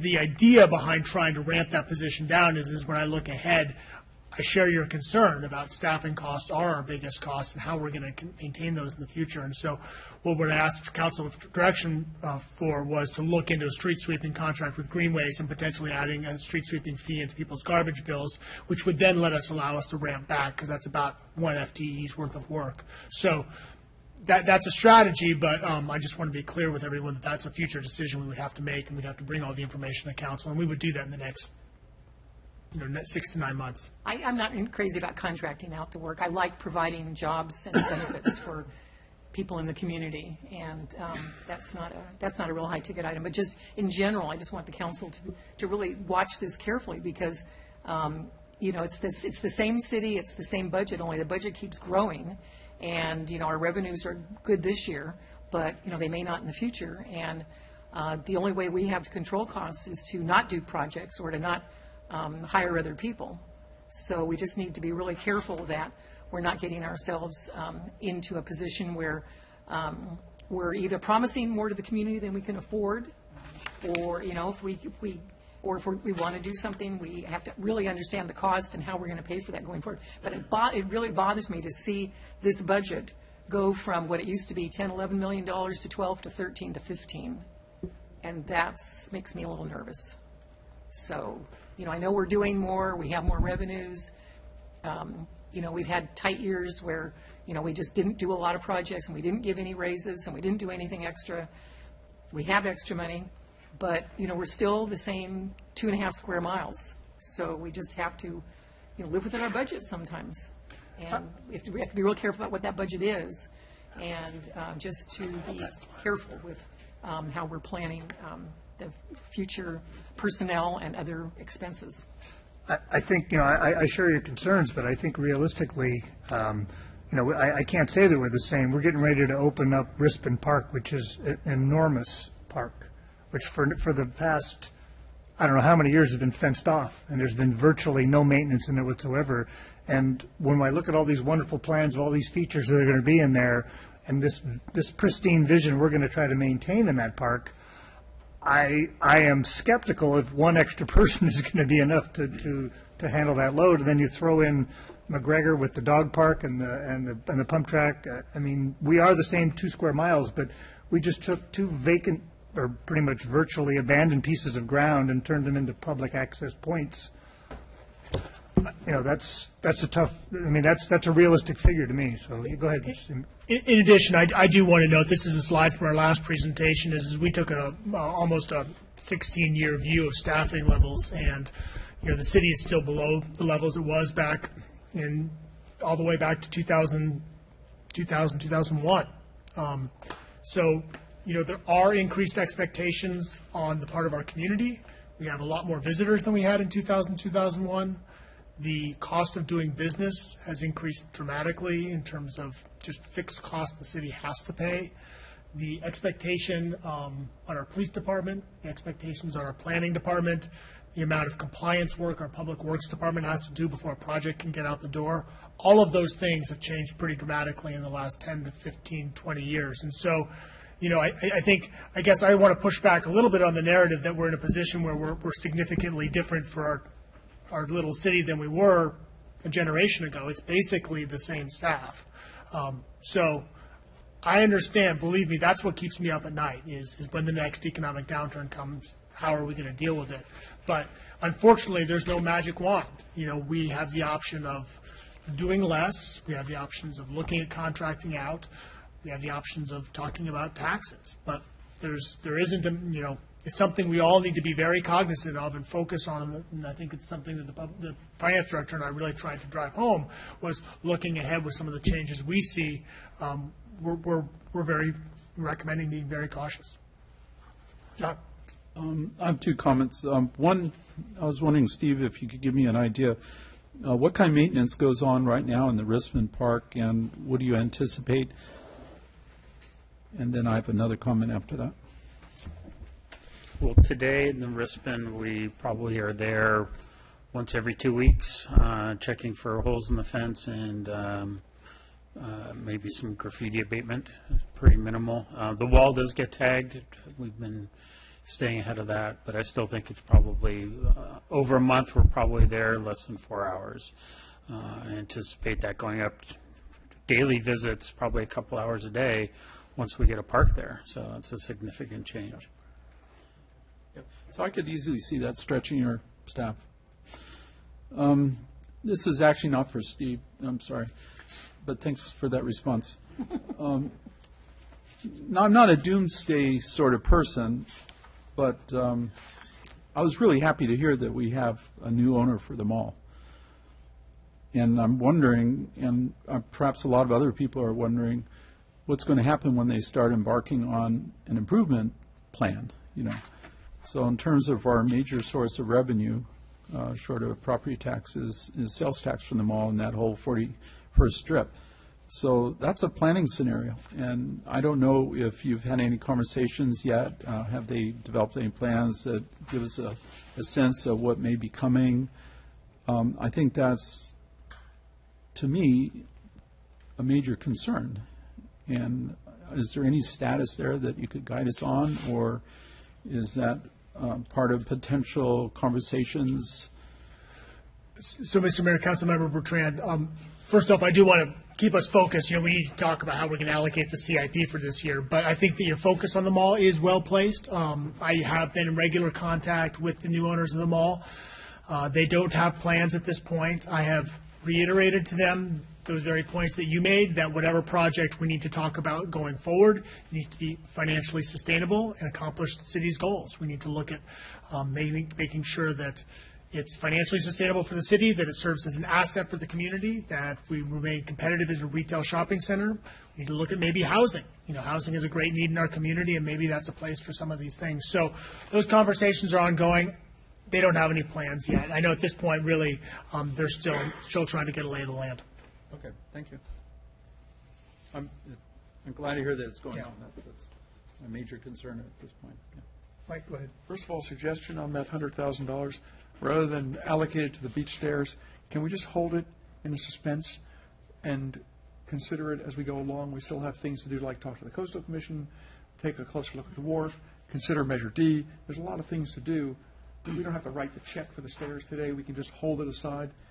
We may lose 4 pilings in the winter, which means that the $100,000 we have in the wharf fund and the $100,000 here would just about cover it. So I think it'd be best just to hold that aside. At least that's my proposal. How would we what would be the recommendation, or how that would, where would that money find? Would it stay in the general fund? What would be the? I think my recommendation would be we just create a new CIP project and call it, Coastal access. Yeah.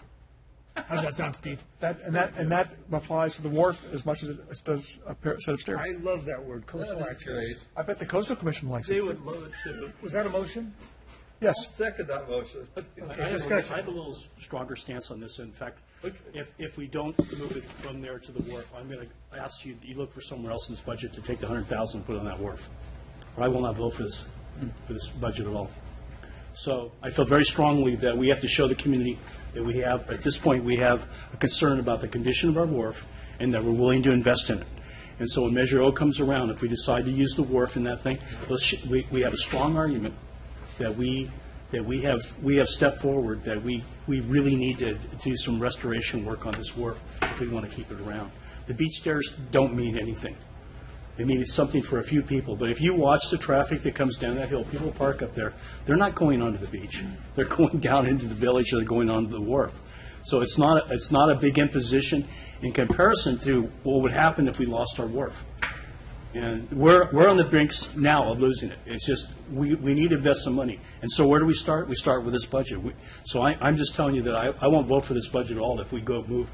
I'll ask you that you go find $100,000 somewhere else if you're not going to do it from this beach stairs. Well, I think that's where it needs to come from, but one of the big questions that's hanging right now is, can we abandon the stairs with regard to the Coastal Commission, or will they drop the hammer on us? Probably not. And until I get that answer, I'm a little reluctant to. Okay, Mike, but at the same time, if you're asking to say, do we preserve the wharf or we preserve those stairs, I can tell you the wharf. The wharf, No question. without a doubt. And yet, we're constricted by the state organization that controls our coastal access. And if they say we have to make those stairs good, we're going to have to write the check for that. But then I asked the council to go find 100,000 somewhere else in its budget. Dennis, I love the idea of trying to find it, but I think you're going to look over that table there, and I think we struggled to get to the budget we have, and we have some serious commitments towards other CIP projects, which I think this town has been waiting a long time for, and I think they're well allocated. I mean, I support you with the wharf as much as anybody at this council, but I also support Stephanie. I think we feel the same strongly about those stairs. I'm willing to go with Mike's suggestion to put it on hold for right now until we get back from the Coastal Commission, because that's going to be the big deal breaker. If that's a mandatory replacement, well, then we need to have those funds available. And if it turns out that it's not, then that becomes $100,000 we can talk about. Sorry. So it might be appropriate to take a strong stance right now on the wharf. We may wish we had, and I think that's the thing we should be considering right now. So we don't know what's going to happen with S. We don't know what's going to happen with an extension.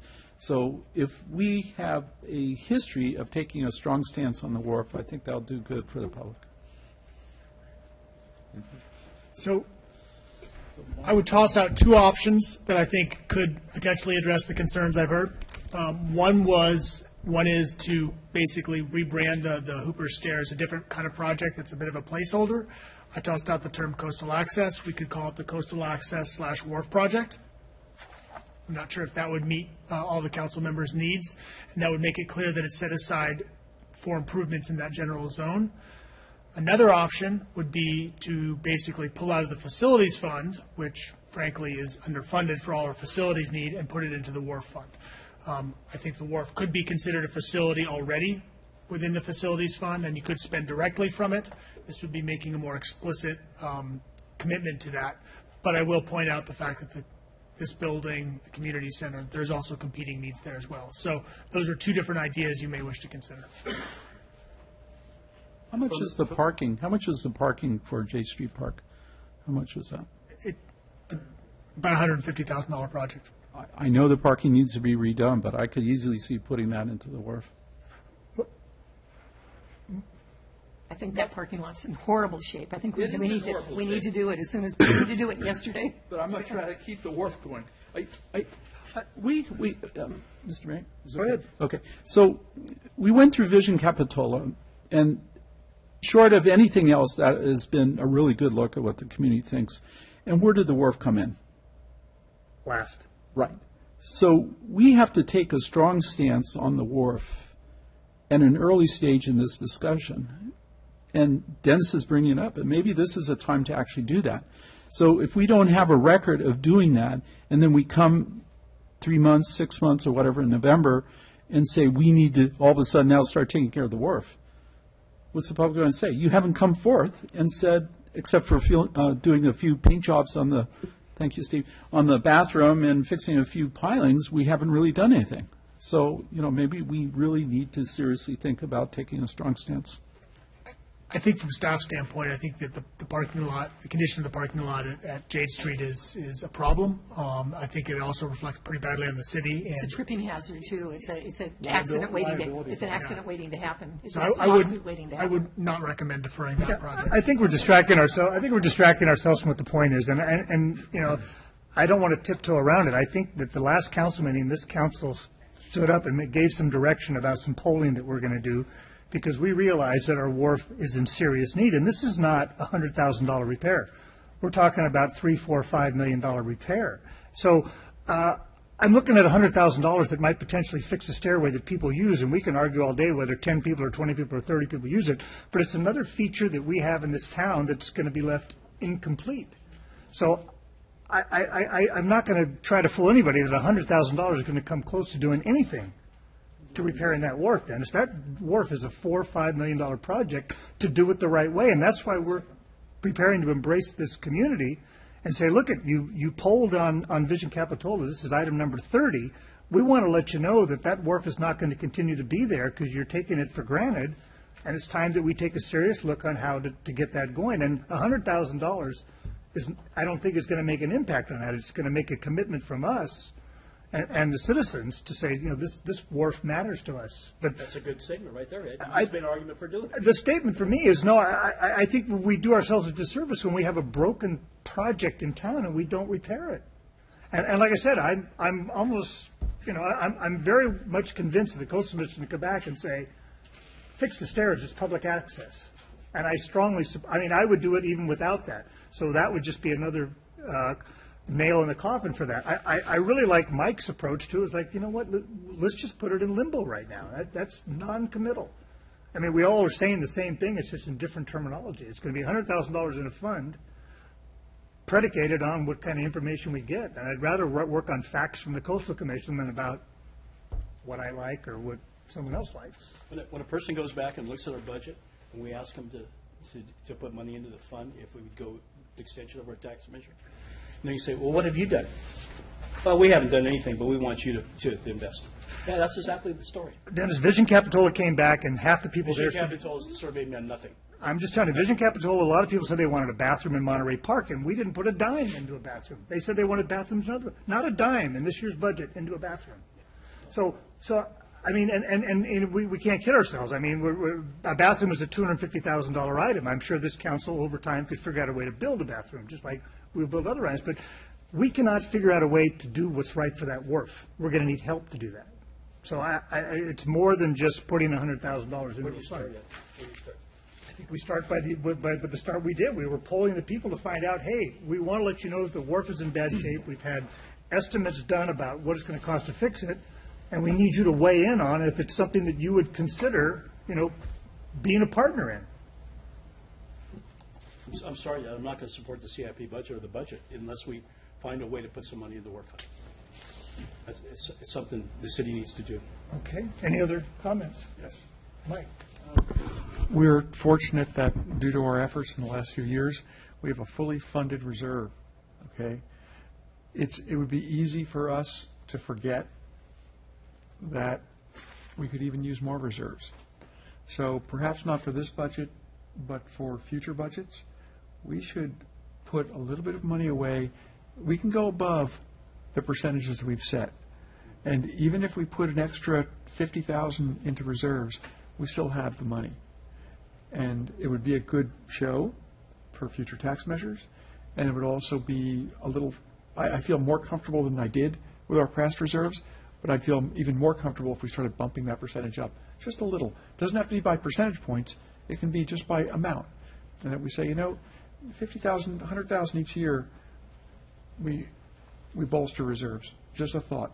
Well, and that's why I said at the last meeting, do we want to move money from the contingency reserve to the employee retirement reserve? What's that called? PERS reserve. Yeah. I mean, because I think, I don't mind bolstering up the PERS reserve. I don't want to take anything out of contingency and emergency. would you feel more comfortable putting more money in there? How much do we pay out every year, and do we need more money in there? I mean, how is it looking? If anything has impacted our budget year by year, it's been Sacramento giving us unfunded liability numbers. That has impacted us more than any full-time employee or any program or any street or any park, if you look back, in large chunks of $10, $20, $30 million. I wish it were the same city it was 20 years ago, but thanks to the PERS program and the folks that give us what our liability is, it's not. It's a different world.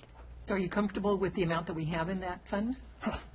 I mean, because we can move money, we can put another $100,000. Comfortable is a big word. I don't think $100,000 isn't going to make you that much more comfortable, but right. If it made you a little more comfortable, we could certainly do it.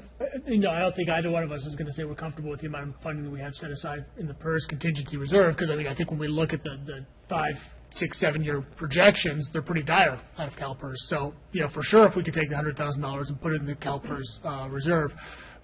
I do also echo, maintaining what we already have is important for voters, and showing, the broken window kind of thing demonstrates to voters that the city isn't taking care of what it's already got. And so when we're talking about the community center parking lot, talking about the Hooper Stairs, I think it's important for us to fix things that we already have.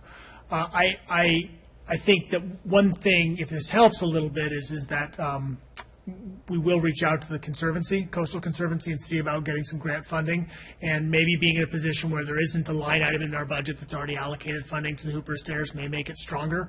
the case and say, look, we may be able to come up with some match funding, but we're going to need help to do the Hooper Stairs because we weren't able to fund it in our budget this year. So we're happy to look at that. I guess that was a long way of answering and saying, no, we'd like to see more money in the PERS contingency reserve, but I'm not sure that this $100,000 is going to solve that problem. $600,000 money from the contingency reserve. No, I think moving money from the contingency reserve is fully funded, and that's where it needs to be. It's 15%, and that's set by policy. So I wouldn't recommend taking money out of that. John? So it seems like potentially we're waiting for a few things, conversation with the Coastal Commission and the Coastal Conservancy. So these things could affect our decision on this particular issue. I think that's correct. Now, I don't know what the timeline is on those two items, but could we wait for that, Dennis? Because I'm fully in support of. I'm not going to sign off on this budget until we have some commitment. Gotcha. Now, the Stockton Bridge assessment, we've already been through this once before. Is there really a need, Steve, to do it again? No, we haven't done it. We keep taking it out of the, no, we have not. We keep taking it out of the budget. The mayor is correct. We've had it in the budget past and pulled the funding out, and from our local hazard mitigation plan, it was identified as the biggest hazard. So it didn't. I don't know why I thought we did it, but I guess we had it talked about budgeted it, before. yeah. I mean, we pulled $100,000 out of thin air. We're not out of thin air, but we've got this CIP proposed allocations list, and you could attack every one of those items. You could say, let's not repair the Esplanade Park wall, okay? And you could say, we have $100,000 there. We really don't have that $100,000. That's a commitment that we need to fulfill to finish that project. So I don't look at this as every dime that's allocated there, I think, is a reasonable allocation to improve some of our. Those are all our facilities. That's a facilities repair list. And you think that once the pier's gone, that's not a facility? I think it is, Dennis, but I know that right now, if I were to spend $100,000 on the wharf tomorrow, I would bring the machine out here. They'd cost me $30,000 to bring it in. They'd put in 5 pylons, and they'd go away, and it'd be another $100,000. And I think what we need to do is part of the education of the citizens of Capitola is that Band-Aid after Band-Aid has been done on that wharf year after year, and we're not making any improvement. We're not giving it any substantial, long-term stability. It's like we have now had the appraisal of the wharf come to us. It was made clear to everybody here through the presentation that the wharf is deteriorating. Lots of it needs to be redone, and what we said is it may end up requiring, that all the top boards are changed, the girders are changed, the beams are changed, and maybe a new building that's built out there. That's how we end up with new bathrooms out there. So I don't know where it goes, but I know that it's a great investment in the city of Capitola, and we may have a mechanism already in place where the citizens can support that. So that's why we had that. But the city's not supporting it. It's supporting, what it's saying in this wharf, it says, we're not going to put any money into it. You just keep going. If we don't pass the tax measure, we'll be in the same place today as we were next year. Go ahead, John. So, Maybe I'm looking at this in the wrong way because I'm getting caught up in the emotion here. But I think the community looks to us to come forward with a plan that's going to solve a problem. And the wharf is a problem that needs a definite plan to solve. So I am in support of putting money into it to show our intent. But the main thing we really need to do is have a clear plan so the community knows we're moving forward on this. So putting $100,000 in isn't actually doing that. But we are going to be having a session that's going to be totally focused on the wharf. And at that time, that's the time I think we should be proposing a clear plan to move forward on fixing the wharf. Irrespective of any, S or non-S, I mean, we're going to get some money one way or the other to do it. We just have to do it. So I think responding to the community's expectation of us is to develop a clear plan at the appropriate moment. And when is that scheduled, Jamie, that we're actually going to start developing that plan? We have a scheduled session for the wharf, right? So the status right now is that we did an addition to the contract with Fair and Pierce. I'll let Steve give the update. Moffett Nichols is doing the analysis on widening the wharf, and we'll take that and combine it with information we have about the buildings and the utilities, and try and prepare reports probably still 2 to 3 months out before we have that report finalized. So you're saying August, June, July, August? August, yeah, August at the earliest, depending on how our other schedules go this summer, yes. Okay. So I'm thinking that that would be the appropriate time to make that decision, how we're going to move forward. But we're making a budget decision now, how we're going to spend our money for next year. Right. We're putting no money into the work. That's our decision. That's not a good present to send out to the community, considering we're going to turn around and ask them to help us support a war. So I've tossed out a couple ideas. One is to reallocate the Hooper Stairs into a coastal access wharf project in the CIP. Another option would be to take some amount of money from the facilities fund and put it into the wharf fund.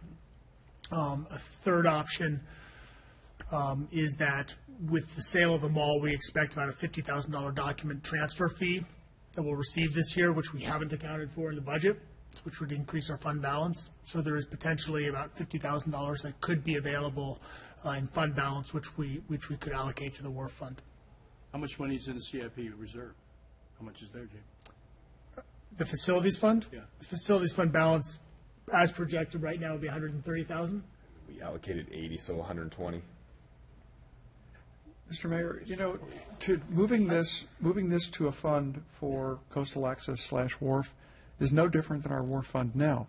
We're not proposing to spend any of the wharf fund today, nor are we proposing to spend any of this $100,000. So we're talking about the same thing. We're talking about saving for wharf stairs should the Coastal Commission hold a gun to our head. Because, I'm not particularly high on the stairs because I frankly have never seen anyone walk on those stairs. But that's just me. I've never used it. Right. But I have seen thousands of people walk down the hill. So we're talking about the same thing. We're splitting hairs. And it's not, we're not approving a budget yet, but we are setting this aside. And I think that by the time we do approve this budget, we may have, a stair discussion and make it move in the right direction. So I think we're creating a problem before it is one. Go ahead. I just want to recognize Jamie and his comment. I think it's well-placed comment that if we have a facility, we need to take responsibility for that. So I heard you say that, and I appreciate it.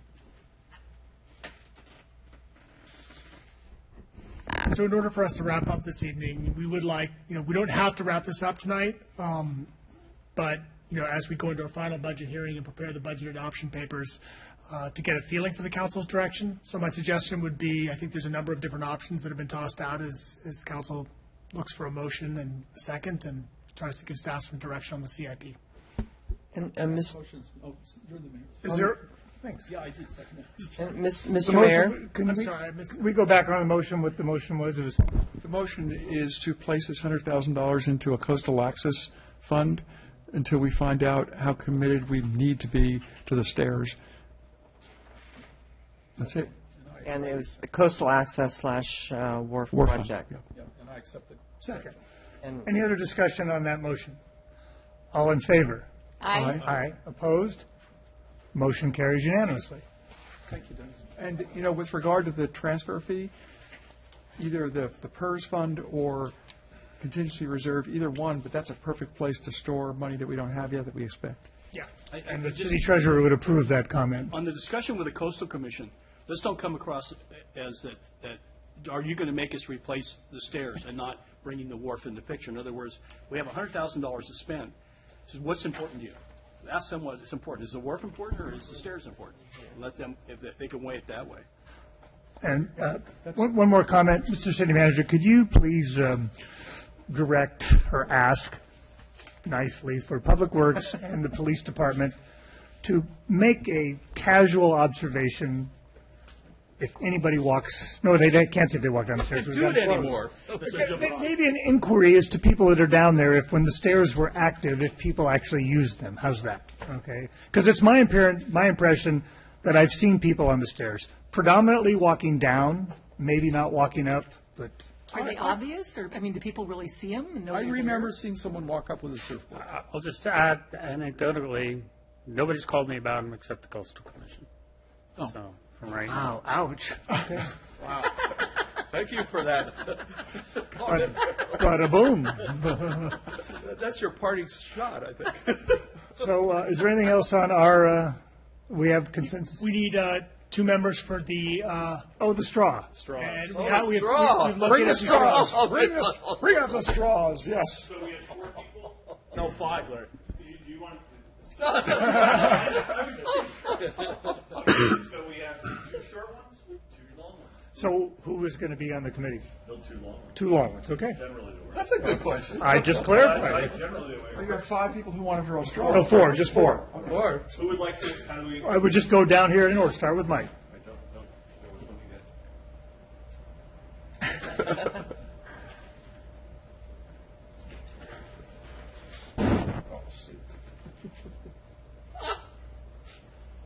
Is he long or short? Oh. You guys got the long ones. All right. The mayor and vice mayor. Wait a minute. I thought Stephanie recommended the mayor and vice mayor. Okay. Wait, did the short straws get it or the long ones? I believe there's a saying about drawing short straws. I think it was a good result. All right. I think the result's fine. All right. And just to be clear, to report out, this ad hoc subcommittee will be the mayor and vice mayor who drew the long straws through this process. And we're open to lots of advice, so. There you go. Have we decided on a technology committee? Yeah. I think we did. I and Larry. Got it. You two, And you someone four. from Vision. Yes. Nels. And that concludes our business. That concludes our business for the evening. With that, I'm going to ask Nels. we are adjourned. Get Nels to agree.